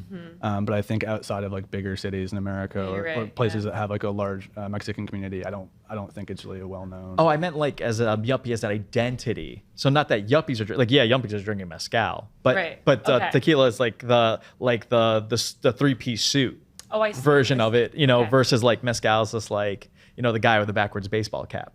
It's just like there's You're like personifying. personifying. Got it. Yeah, Okay. yeah. But I mean, I also think, and this is a whole different, larger discussion that you hinted at earlier, but I think that there is some danger to some extent of mezcal going in that direction. I mean, there's a lot. It might already be there. Right, well, I think in terms of like the industrial stuff, it is already Yeah. there.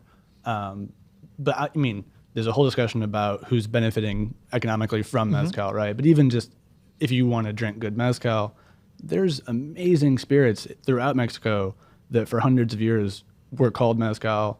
In almost every way, they still are mezcal. But whether the tiny producer can afford to get certified or whether they're in the wrong state to make that kind of product now or any number of other reasons, well, all of a sudden on the shelf, those just say Destillado de Agave. And a lot of people don't want to buy them because it doesn't tell you what it is. Right. And there's positives and negatives to that. I mean, it's the same thing with wine, right? Do you follow the right appellation law to have the word Burgundy on your bottle versus just Vin de France, right? But I don't want to see mezcal go the same direction as tequila. And again, that's not to say there aren't amazing tequilas, but I think part of the appeal of it is the ability to taste differences in variety, differences in terroir, differences in fermentation and distillation method. And if that gets flattened out too much, I think that mezcal loses a lot of its appeal outside of like a smoky cocktail ingredient. Yeah, it becomes a little bit more uniform in that Yeah. way. Which I is kind like, of have a question. Yeah. Or like, I guess like an open-ended opinion-based topic is mezcal. Would you say for somebody who doesn't like tequila historically, would you say that mezcal is kind of like a marriage between a darker spirit and a tequila because of the smokiness? Like that's kind of how I introduce barrel-aged gin is like, I know you and I both, I think, are in that realm. I always say that that's kind of, if everybody's had their gincident, right? 15 years ago. So then people are turned off. And they gin don't tell you. forever. They're like, oh, I know. I haven't had that since college, since that night. And you're like, Yup. but what happened that night? And they're like, just Spill. look into the distance and walk away. And it's like, I guess the blood's in your hand now. Right. And then I was like, so the barrel-aged gin that we make, that we'll put in classic, like Manhattans or old fashions. It's like, if you don't like gin, but you're a whiskey drinker, that's kind of like our way to introduce it. I sort of feel like that I feel because of mezcal, because it has that full body rounder feel. And a lot of people are just like have their tequila incident, like they have a ginseng in it. God, And I do think you know what there's I mean? truth to that for Yeah. sure. I think that like to me as like someone working in a retail location, like the way I would think of that would be like if someone tells me I'm looking for a clear spirit and I like Islay Scotch, well, maybe there's a way I can interest you in mezcal. But I think that that has more to do the idea of like a bridge to someone who likes darker spirits has more to do with barrel aging. And most mezcal traditionally, and a lot of the higher end stuff will not be barrel aged. And so I feel like, I mean, to me, the way I think of it, and maybe it's because my background is in wine, but I think it's a wine drinker's spirit because, like I was saying, Yeah. terroir, variety, and then obviously if you're into distilled spirits, all the different options with distillation and fermentation and stuff like that as well. But to me, it's more like I can get really great tequila, but it's going to just taste like a kind of better version of the tequila I'm used to. Mezcal is an exploration. Like Yes. you're tasting the soils, you're tasting the decisions of these tiny, tiny little artisanal producers. You can spread out, 10 different agave varieties in front of you, and they're all going to be different. And I think that I don't know that a lot of spirits drinkers approach drinking the same way that enthusiastic wine drinkers do, which I think sometimes is kind of a shame because you absolutely can. But I think mezcal is the place where that's the easiest thing to do. Like, let's do an A/B comparison or like an A through Z comparison of a whole bunch of different things. Mezcal is this perfect opportunity to see how Totally. it's something that is alive. I think there's always the opinion that distilled spirits aren't alive the way wine is alive, just because they can't age in the bottle. And like, sure, that's true, but there's still something. There's some life there. There's the remnant of who made it and where it came from and all those kind of things. Yeah, I know we always have this idea that we want to make things approachable to people. For mezcal, it's such a standalone and unique product. And unfortunately, there's so much variety in mezcal that I think there's, like when you're looking at scotches or you're looking at rum or you're looking at bourbons, there's actually a less range of variety as you would have in mezcal. Sure. I feel like that's like, we could have tried 100 and none of the two would be the same. Yep. But if I give you 100 bourbons, Well, there's going to be a good amount of like overlapping there. and in mezcal too, it's an interesting example because like, sure, there's a lot of variety in scotch, but a lot of that comes down outside of, peat and things like that. It comes down to barrel programs. Like, are you a distillery that's really heavily focused on sherry? Are you focused on ex-bourbon? Are you blending everything? There's all sorts of different options there. I mean, that amount of variety coming from mezcal is largely coming just from the distilled new make spirit, which is kind of amazing, I think. I think if you just never had mezcal before, drink it slow. Yeah. If you any spirit you've never had before, you're having Armagnac, cognac, you're having Calvados, you're having whatever for the first time, drink it slow. The process we did today. Let's go for the nose. Let's go for the texture. Because let's not even think about flavors. Let's go for the flavors. Let's go for the finish, and then chew it. Don't be like a boa constrictor and take it in one bite. Kind of break it down because you're like, maybe I like this, maybe I like that. And then once you figure out the things you do like, it makes it easier to go from there. So if there's, 4 evaluation factors in your spirit, then you take one of those things like, oh, I like that it tastes like, has a lot of smoke. Then you can follow the trail of smoky mezcals from there. Or I don't like smoke, then you can follow the trails of not smoky mezcals. But you got to drink it slow. You can't be like, oh, I'm at so-and-so's bachelor party and I'm going to be praying to the porcelain goddess tonight. You've got to really just approach it slow and make sure you create opportunities for yourself in the future.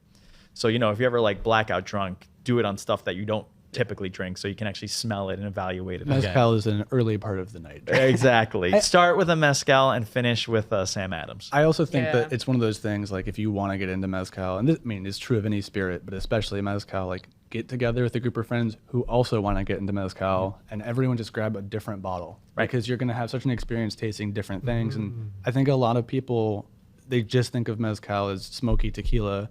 And the first time you try it might be a lower quality or really heavily smoky or whatever the issue is. And you just go, I don't like mezcal. Yeah. Well, that doesn't mean you don't like mezcal. You don't like that mezcal. Yeah, and there's so much variety in it. So it's like to say that you don't like it off of one. It's like, oh, I get it if you say that maybe about like a peaty Scotch or something, or maybe an Irish whiskey, like a pot still whiskey. But I mean, to write off agave with, any type of agave, but to write off mezcal with one, it's like you're throwing away a lot. You're throwing the baby away with the bathwater on that I one. would not do what I did when I was getting into mezcal. I was still living in the city, and I would go to a good mezcal bar, and order a couple things and then like rely on the bartender or the beverage director to help me out for a few more tastings. And then you get your bill back and you're like, oh my God, how much money did I spend? Like, do it with friends. Yeah. Let everyone buy something. Yeah, so for people who don't know, the cost of one bottle of mezcal is the cost of one cocktail or drink of mezcal in the city. You can very quickly spend like $30 or $50 for a pour of something that's really interesting. Yeah. Right, you know. It's really And it's big. either you hate it or you love it, right? But even if you love it, like you don't love it 2 hours later at the end of the night. Yeah, there's so much rarity to it. So how about you, Brian? What's your kind of mentality when you're approaching a spirit for somebody who, you know, for us, we kind of just fall into it and we forget about those halcyon days, you know? So what is it like?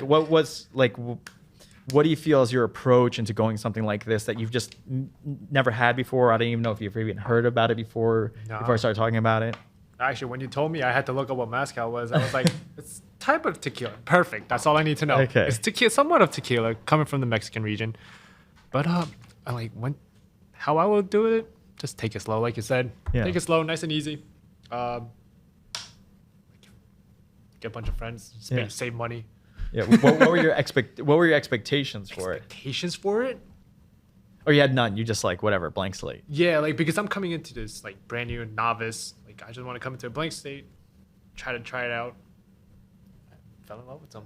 Okay, good. So it wasn't the worst experience in the world, like, right? It wasn't because like I do like whiskey. Yeah. I like the smokiness of it, but it wasn't as strong as like the whiskey will be from like for some of them. Okay, yeah. That's kind of what I was saying about like kind of the marriage. Like I love a mezcal old fashioned, and I don't necessarily like a traditional old fashioned because I'm not like super whiskey enthusiast. But that's why I feel like that kind of you get like kind of the best of both elements. You get the smokiness of like a darker spirit. So I get what you're kind of saying too. It's like Yeah. I think people often look at clear spirits as like a lighter, less Yes. flavorful spirit, which obviously isn't always true. Yeah.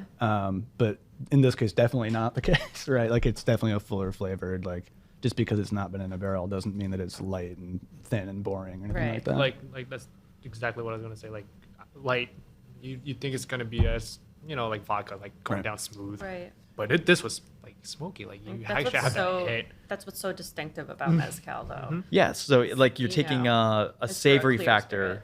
Yeah. Yeah. Like it's like if it's not like it's clear like a vodka or a gin, but it's not neutral like a vodka, and it's not botanical like a gin. It's got this next level of savoriness to it that is really unlike any other spirits that we really have present in our kind of Yeah. market. Well, and it's cool too because like we were talking about the botanical elements, right, of the ancestral, and like the Pachuga is a little different because of the process of making that. But like we got all these botanical notes, but they're coming just from fermentation and the spirit itself, which is super. I mean, I love gin. I'm not trying to like hate on gin, but it is really interesting to see that without the process of like adding botanical elements.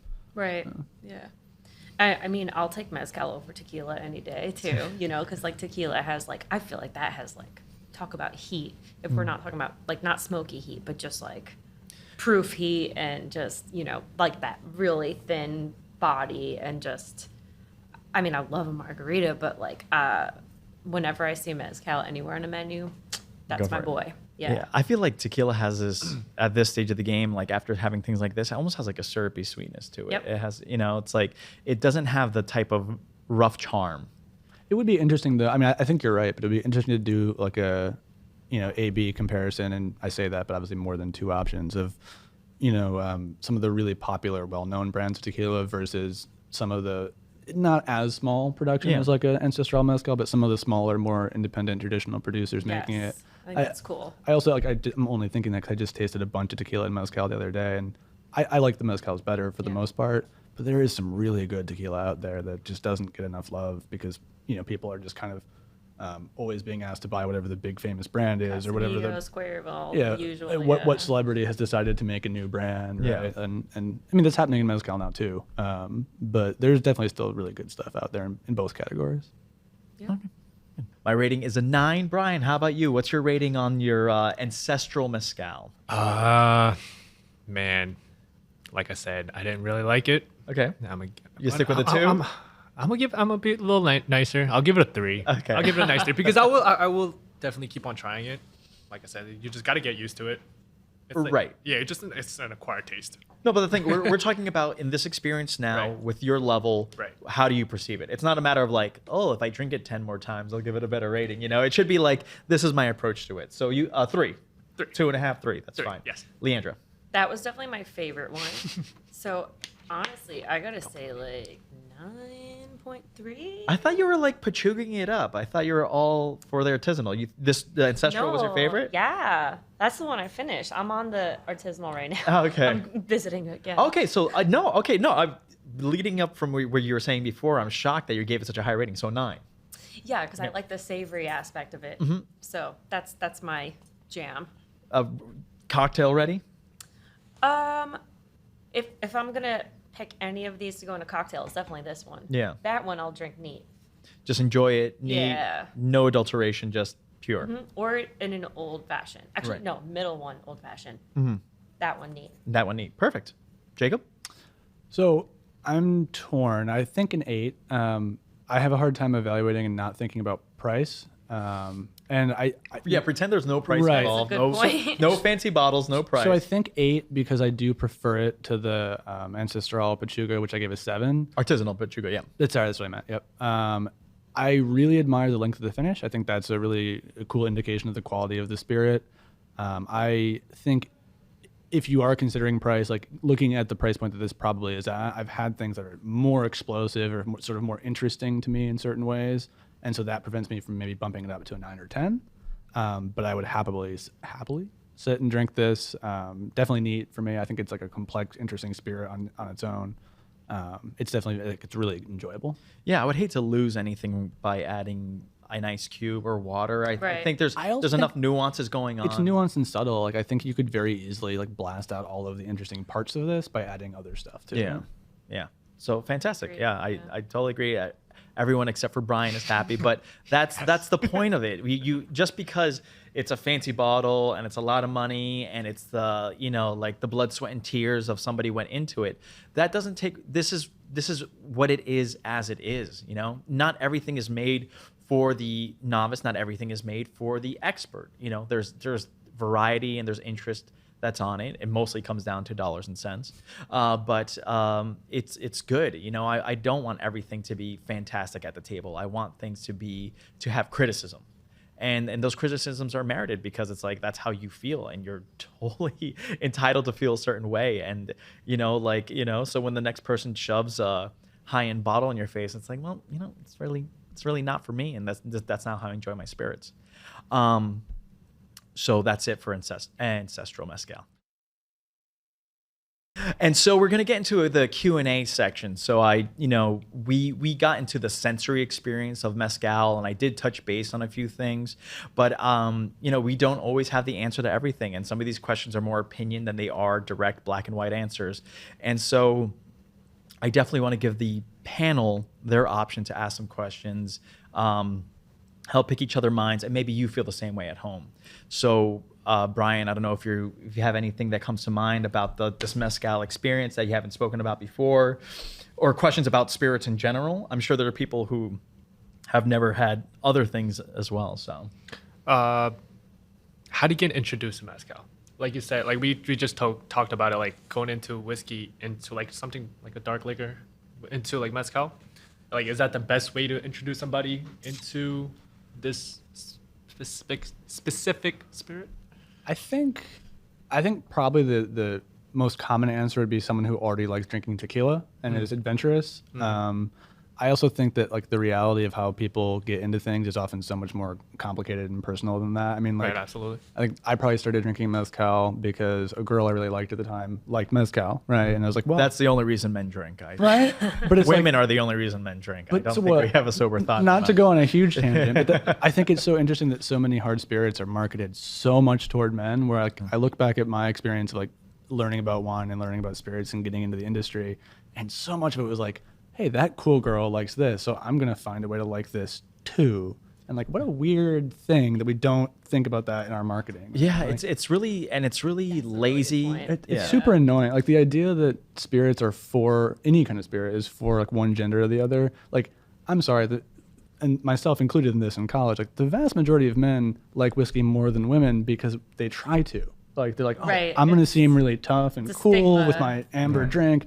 It's like it's all poison. We all have to teach ourselves to like it. It's Yeah. just like there's a societal reason to choose to try to like it. Yep. Right? That's so true. I think it's just very Neolithic. It's one of these things that's like, they're trying to go for the purchasing power because like men, like they're like, oh, it's booze and it gets me drunk and this is great. I might as well go for the one that's gonna make me look cool or attractive. And who's already out there buying that stuff? right? And they'll lean the other way, with women or females just being like, oh, it's more focused on fashion. And like calorie or calorie intake, and it's just kind of like, oh, don't you want to look cool with this Kylie Jenner, and you can bleep that out, tequila or something like that. But just kind of like they're trying to sell you an image because you can't try the product. Yeah. And they're hoping once you buy it again, and they want to know that like when you hold that bottle and you're seen with it, and that I'm sure could potentially be an entrance for some people. But to answer Brian's question, for somebody in the industry like myself, it's about having your finger on the pulse. So you could try to impress somebody. You might find it at a bar. Your buddy might be a bartender and kind of introduce you to it. But for me, it's like, well, if I don't try it, then I'm not gonna know what's going on. Right. I go through my studies and stuff like that. I'm like, okay, that sounds cool. That sounds interesting. Even though I haven't tried it, because there are people making it. There are people who are putting energy to it. But sometimes it could be an insanely personal experience, and sometimes it can be a work kind of experience. So with spirits, it's kind of like, where's your journey in it? Do you want to always have that bottle that you bring to a party and people enjoy, or are you doing it to get drunk? Or are you doing it for what is your end goal? And you should be definitely drinking with a goal and not for the sake of getting drunk. Right. Absolutely. Maybe like post college parties. Like let's change the way we're thinking about drinking. Yes. Well, that's the thing is vodka is meant to be masked for the most part. Right. Vodka is literally like meant to just get you drunk because you're not supposed to taste it. You put it in a bunch of juice so you don't taste it.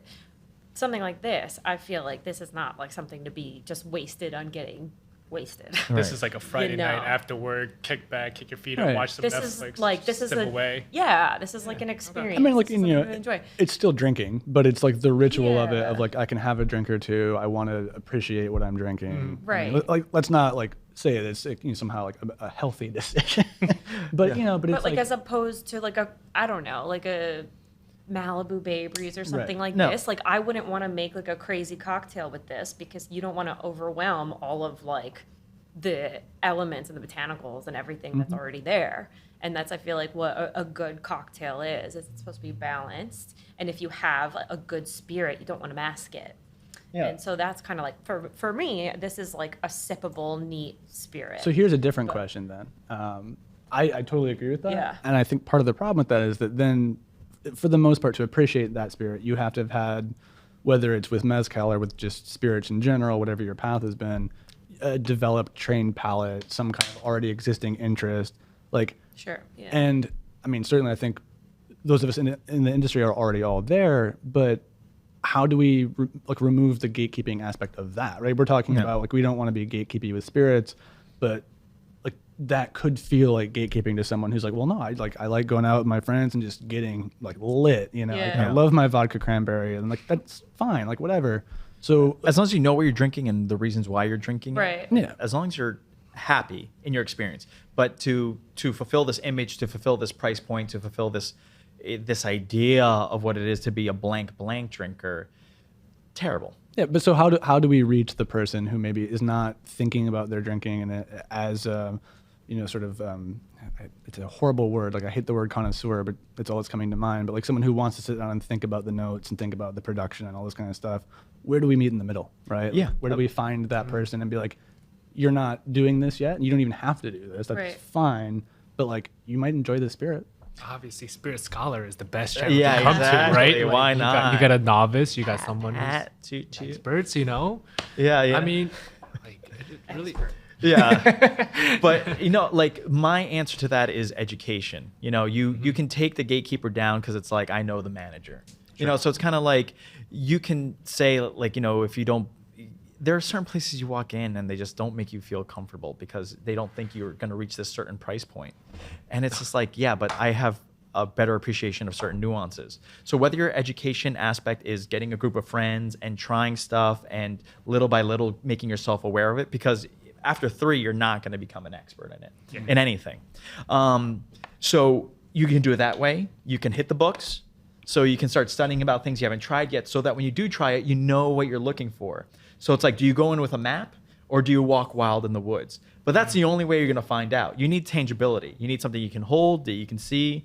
But just to, that's the only way you're going to get past, like we keep saying, these gatekeepers, because if you don't arm yourself and you don't prepare yourself, then there's this opportunity where you're like, you think lesser of yourself when you shouldn't. You're like, I just don't know. Like if somebody walked up to me and said, I've never had like Jim Beam or Jack Daniels before, I wouldn't be like, oh my God, you must be like from another planet.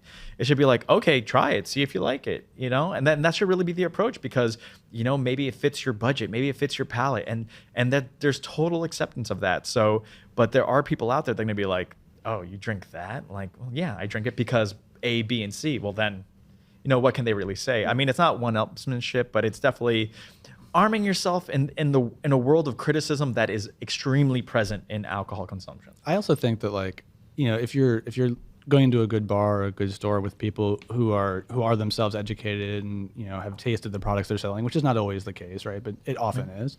But like, there's a certain level of intimidation people feel, like this is fancy, these people have a lot of knowledge, but like we all came from the same place of no knowledge as everybody else. Right. Like, I had never had a glass of wine before I worked in a wine store. And Wow. then 4 years later, I was like a manager and like an expert in quotation marks, like, but it doesn't really matter. But, everyone starts somewhere. And like some people are going to learn one way or the other. Some people learn on the job by going to classes, by, listening to podcasts, watching stuff online. But like we all started there. And, I think I can speak for most of my coworkers. And if someone comes in and is like, hey, I have $10 to $15 to spend, like I want something great and I like this, this, and this, like we all buy that stuff still. Like we're like, we're not like fabulously wealthy people. We're like, yes, like let me show you what we just drank together at lunchtime in the classroom. Like, Dude, I'm all down with a handle, plastic Yeah. handle of vodka when like- it needs to happen. Well, I'm not bringing like 100-something bottle of like scotch to an event. It's like, look, you guys aren't ready for this. Well, and the thing is, like, as someone who works in a store that is very focused on small, like, boutique independent brands, like, people think that means this is all expensive or weird or confusing. Like, it's not. Like, there's good and bad stuff in every price range. Like, Yeah. I've had wine that was hundreds of dollars that was objectively terrible. I've had wine that was 10 that I was like, for what this is great. I will buy more of it tomorrow. like, and I just think that, like, I don't know whether it's like people need to understand that like people in the industry aren't all pretentious assholes, or whether maybe like some people need to just be less of that to people who aren't in the industry. But like, Well, it's like a hobby for a lot of people, right? Right. It's Yeah. like, yeah, there's like that level of like pretentiousness or just a regular enjoyment. Like this is like we're in the industry, or you have a general interest, which is why you're here. but it's always because we all like it. Right? Yeah, Like, it's something not we like- like. And it's so not this a is the first step. one-upper or The first step is anything. about It's being just chilling. interested and an opportunity where you got to try something that's wildly It's a that new experience. Yeah. It really is. And so like it's just the level, what you put into it is what you get out of it. Yeah. for And sure. so like, but that's a problem. Some of these people don't put anything into it and still want to be like, nah, you're whatever. But like I said, like when I was joking before, like if somebody can't handle, like I'm bringing in expensive scotch, it's like I'm doing it for their sake, not for my sake, because it's like it's gonna be wasted. I'd rather bring you something that's like affordable, you can buy yourself, you can enjoy it. I'd rather like read the room than try to be like, I'm gonna bring the most expensive thing in my collection so everyone can see that I have it. Well, it's funny, Right. like in like the wine circle, like when we hang out as a wine store, the people who have really nice cellars, they're always the most excited when like the hourly employees at the wine store are coming over, because it's like, wow, these are not people who expect to drink the really high end stuff, but they're people who, if we open cool stuff, are gonna really get something out of it and really enjoy it, and like that's so much more fun. Like it's about sharing people who enjoy it. Right.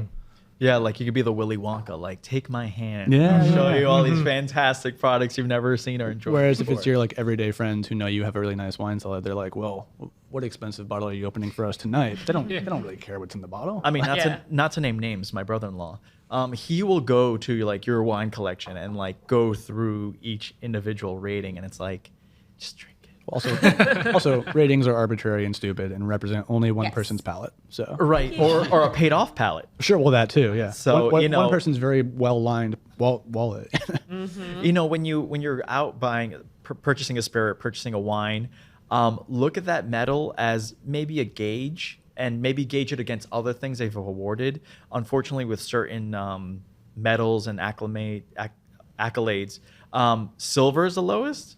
So you're like, oh, it's gold. It's like, yeah, it beat out this bottom barrel brand by like 1 point. I have a bronze. A bronze, To be fair. okay, We're yeah. saying silver is the lowest. Yikes. No.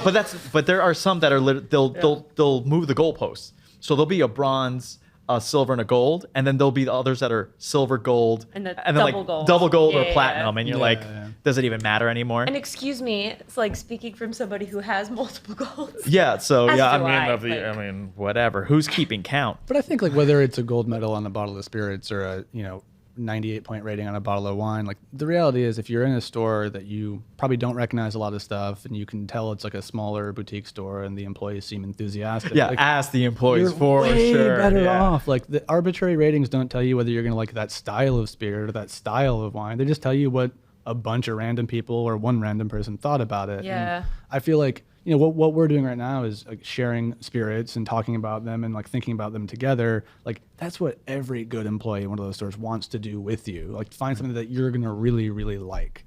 But I got, like 15 minutes before your meter runs out. And like, I got to get you, it's like, it's not that's a great feeling when the pressure isn't just to sell. It's just a matter of like, I know this person's going to come back and spend more money if they leave happy. I'll undersell people. Like I had a guy come in the other day for a bottle of wine. It was a pretty high-end bottle. And I was like, are you drinking that tonight? And he was like, yeah. It's like, honestly, the other one from the same producer that's $50 less is going to be better. And like, you do that, like, I'm so glad not to work on commission, but like, you do that because you're like, this guy's going to have a good experience. He's going to really love the wine. And he's going to come back and say, will you put together another 6-pack of wine for me? Because you're authentic as well. Like, in Yeah, what well, you're we're allowed to doing, be because we yeah. don't have to worry about commission. Like, Right. there are obviously people who are not in that position, and Yeah. like a job's a job. I get it. That's not any kind of judgment on that, but it's nice not to be in the position of having to be like, well, You're not really wanna buy beholden this to product. certain brands. It's cool. It's Yeah. like your genuine, like, yeah, like, what do you actually like? And Assessment, and if yeah. you've actually tasted it, it helps a lot, right? yeah. Yeah. So hopefully answered your question, Brian. Oh, Yeah, all very over. I'm so roundabout. sorry. No, like that really does help because it's like from like a novice point of view, like that helps a lot. You just gotta try it. You got to try Try it. it, like, you hang out with add. people who The like it. opportunity, Yeah, just have experience with other people. you know? Yes. And it's kind of like, you got to see if you're in the mood to go to a cocktail bar and splurge, and then, Right. maybe or if it's not a retail place, a bartender who can really like help guide you. Oh, and there's some amazing bartenders. Yeah. out there. I can't even imagine how people do some of the things they do as bartenders. It's It's incredible. literally art, and I don't mean that to sound No, like, it really obnoxious, is, but yeah. it is. It's become like an actual like artistic career, and I think it deserves a lot more credit than it gets. If you can go up to in that. someone and give them like 3 random unrelated words that make no sense, be like, make me something, and they make you an they do amazing it. drink. Yeah, like, that's yeah. incredible. They're like, tell me, like an adjective. Like Right. I've had a bartender say, like, what's your favorite adjective? I don't know, like shy. And I'm like, Yeah. okay. I went up to a guy once and I was like, I'm waiting for my parents. I can't have another boozy drink. Like I need to be responsible and respectable. Like make me something that's the ABV equivalent of a Campari and soda, but I don't want Campari or soda. Right. And he was like, I got you. And I have no idea what he made me. Like I could not even tell you, but it was delicious. That's respect. Yeah. It was amazing. Yeah. Yeah. He's like, fuck this guy. It's Yeah. club soda. It's club soda, like where food died. This is just Oh, a beer. wow. So Here's like, your little Miller bit of Lite, bitter. asshole. Yeah, exactly. He's in the bed just cracking up a can, just He's pouring it Can't over. mind, Oh, it's just- fever tree Yeah. tonic. like, this is it. Gotcha. But it's the illusion of service, and I'm I mean, willing at to that take point that. in the night, that might have been the case. Yeah. Leandra, any questions that you want to follow up on, or? Let's see. I feel like I kind of like sprinkled questions Okay, in yeah. throughout the thing. Nothing at the top of my head. Oh, okay. You know what? Why not? Since we're on the like realm of bartenders and stuff. Okay. What would be everybody's favorite choice of cocktail with a mezcal? Well, I'm gonna step right back to the beginning before we started recording. Mezcal Negroni for me, Right. It's one of the perfect cocktails. I love real Negroni. That's a weird way of putting that. I love gin Negronis, but there is something in a well-made Negroni about the balance of smoky, slightly botanical mezcal with sweet vermouth, which is also kind of botanical, and then that like bitter Campari or Campari alternative flavor. It's so good when I it's agree. done right. I love mezcal de Negroni. It's so good. Good. Yeah. Well, I got a drink that I got to try now. Exactly. It's like, damn, I never had it. Do Yeah, you with- like margaritas? Yes, I do. I enjoy them. Yeah, mezcal But then margarita. Yeah, for also me, great. like, Mezcal margarita is a yeah. good option if you're trying to like get out there with the this. chamoy on the rim of the yeah. yeah, see, like I don't really go out to bars as I should. I mean, it's been a lot Not harder for the past should, couple of but, years. like, make one at home one day. Well, actually, wait, hold on. So you guys are saying like New York had something like mezcal related like 10, 15 years ago. Well, What does that? What do you guys mean? it's by, the like, same thing as like every food trend, right? like just trend-wise? New Like- York and LA get the trend first, and then they just Right. kind of like slowly move into the middle of the country. So like I was working in a store in Chelsea, I started like 8 years ago, 7 years ago, and I worked for like a year and a half. And I didn't know anything about mezcal at that point. I really hadn't had it before, but at that point, people were coming in and asking for mezcal, and we had a pretty wide selection for a small store. And then I came out here, and there was already mezcal. It wasn't like I introduced mezcal to people at any like stretch of the imagination, but no one was really asking for it, and it was hard to have stuff that was higher end or like, more esoteric in style or weirder varieties. And that's really changed here in the past like 3 years, I would say. But there's been just like, it's very much that New York, LA thing, and then just moving. Yeah, I mean it's incredible. You would have like 2 to 3 tequila cocktails on a menu, and then now it's like sometimes I'll just see a mezcal cocktail and no tequila cocktail. So it's kind of like it's taken over the market, but it's just kind of like the draw and the demand, and it's only a matter of time. Like not to name names, but there are bigger celebrity brands that are branching from tequila into mezcal. Unfortunately. So fortunately, Uh, awareness. If anything, it helps create awareness. That's So true. I Absolutely. I hate to be negative. But So Mario, yeah, what would be your favorite mezcal cocktail? cocktail. Yeah. Maybe I would do like a penicillin, like swapping out scotch with Yes. the mezcal. Yeah. So that Which would. one of these would you say? Oh God. I would try it with the Pachuga one, just because. Yeah, I agree. If you get like a Glenfiddich or you do an Aberfeldy 12 or a Compass box in your penicillin, I think it's like you have this blended scotch, you have that sweet, maybe sometimes smoky. That might be the best one. I wouldn't want to waste the expensive one, but it might be good in it too. There's a lot of really good mezcal in like the $40 to $60 price range that would make a great penicillin. I think. Yeah. Yeah, that's such a good idea. Like Yeah. I said, old fashioned. I never like old fashions like classic, but I love. I've mezcal never had a old-fashioned. mezcal old fashioned. It's good. I have to try that. Yeah, I'll have to experiment. I have 3 bottles of it for anybody who's interested. Jacob, any questions for yourself?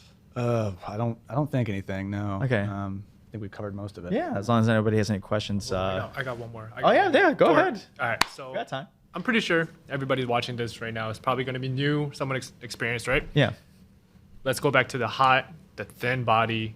Can we talk about the smoke? Like, what does the smoke go under? Like, does it go under like the body of it or like the taste of it? That would go into the Like, taste. that would be so more- Oh, yeah. yeah, it's Aroma and we're- flavor. when we Okay. talk about just like Now- the taste and like the texture, it's oil, it's dryness, it's soapiness, prickly on the palate. Gotcha. Or maybe it's like sandpapery. Right. You know, it's into that. So Gotcha. so that would be like the palate, but the smoky and spice but not heat would fall into the flavor of it. But if it's got that spice effect, like I said, like fresh cracked pepper, Yeah. peppery actually falls into the palate profile for some people. So like if you were like in an evaluation system, that would still be passing to say that, because that's just the effect it gives you, because pepper is not one solid heat, it's like a smattering, a constellation of heat. So that's definitely something that's safe to say. I think the smoke thing too is interesting because I mean, all the mezcal we tasted today was at least somewhat smoky, but I feel like there are so many people who are interested maybe in getting into mezcal, but are scared of that descriptor, right? Like it's a smoky tequila. I mean, outside of maybe the first one with that liquid smoke kind of quality to it, I don't really think either of the other two were overwhelmingly smoky. Like you don't have to like a smoky scotch to be able to drink those. Right. And I think sometimes that's the impression people get about mezcal, but there's mezcal out there that has no smoke.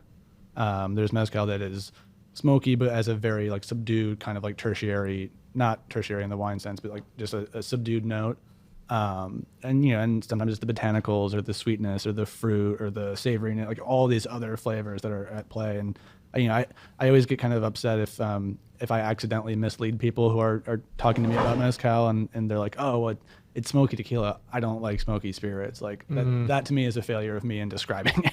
Yeah, because like, you it's say not- Isla smoky, but it's a totally different type of smoke. Yeah, and Right. and it's like it's just often it's once you've had a sip or two, it's not that smoky. Like Yeah. there's an essence of smoke, but it doesn't just taste like smoke. And something into mezcal evaluation is the smoke can be up front, it could be in the middle and mingling with everything, and it could be just in the finish. Well, and I think that first example too, like it smelled so smoky, but I think when you tasted it, it was only on the like it was just like this intensely burnt, like that acrid, like burnt smoke. Yes. on the So finish. I'm That back burnt on plastic. that right now, and I'm like revisiting that, like just for a little memory.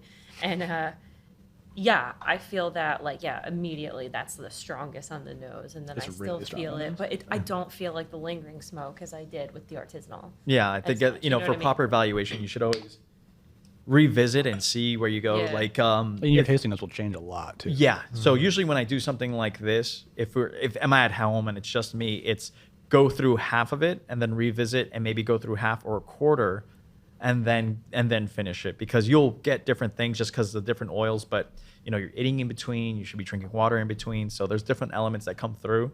But I definitely want to try it straight through for minimal effect. But I don't know if anyone going back to that first one, like I found it perfectly drinkable on first go, although not like any particularly interesting or balanced. It tastes a lot worse now, having had the other ones. Yeah. It tastes like chewing on plastic. Yeah. It's like a little hockey puck. All right. So I think that should wrap up the Q&A.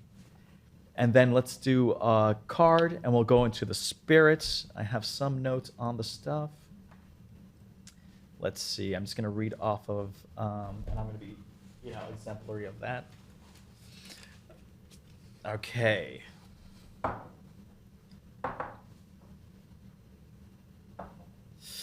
All right. You guys good? Okay.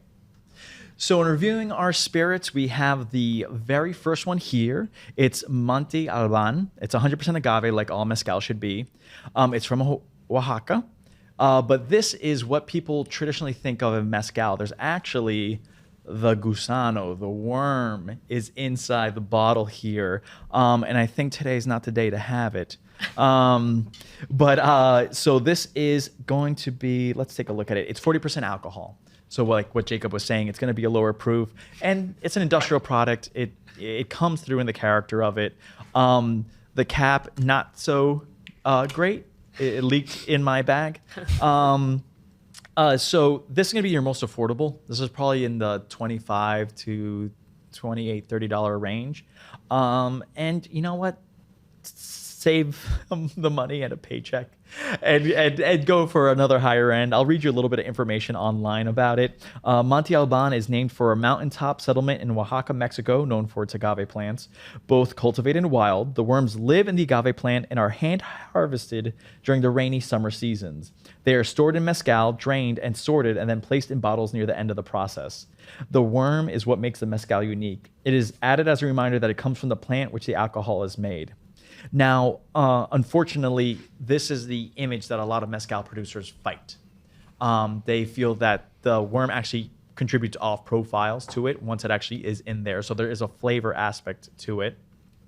And they think it just gives it this idea of that it's not a quality product because there's no worms in any other spirit that you drink. So they kind of try to fight this image. But I definitely wanted to try it because A, I've never had it before. B, this is the most price accessible kind of item, and it's also more widely distributed. But this is kind of a reminder from where we've been and where we're going to, and how we can strive to do better. But if you want a cocktail, sure, knock yourself out. Yeah, it's a cocktail boy. It's a cocktail boy. Yeah. Let's see. Next, we have the Mezcal Artisanal, the local. So it is 42%, so slightly more alcohol. This one is, again, from Oaxaca. And then this says Destilado con, which means it's distilled with, and this is with the agave hearts. So it says Destilado con instead of Pechuga. But you can see other Destilado cons, whether it's like the orange one that Jacob had mentioned, or they can basically do anything as long as it's food safe. But when you see that, just think of it more as like the ginish kind of approach without juniper. You're just adding some sort of outside element to the base material, not to worsen it, hopefully to improve it. And with this one, it is with, let's see, it's a copper alembic still that they use for it. And they'll do a fire pit with it, and it's with oak, pine, and riverstone as part of the base to the fire that they're doing. It is double distillation, and like I said, you would only get a triple distillation when you have something that's distilled with. It's pretty frowned upon or never done with a mezcal artisanal for a third distillation. This is going to be with the Espadin agave, and it's in a conical stone furnace. I guess the conical stone furnace is with the pine, the oak, and the other stuff. And then the fruits that are in it are apple, peach, banana, and orange. So they're pretty present, and they're enjoyable, and it's a beautiful bottle.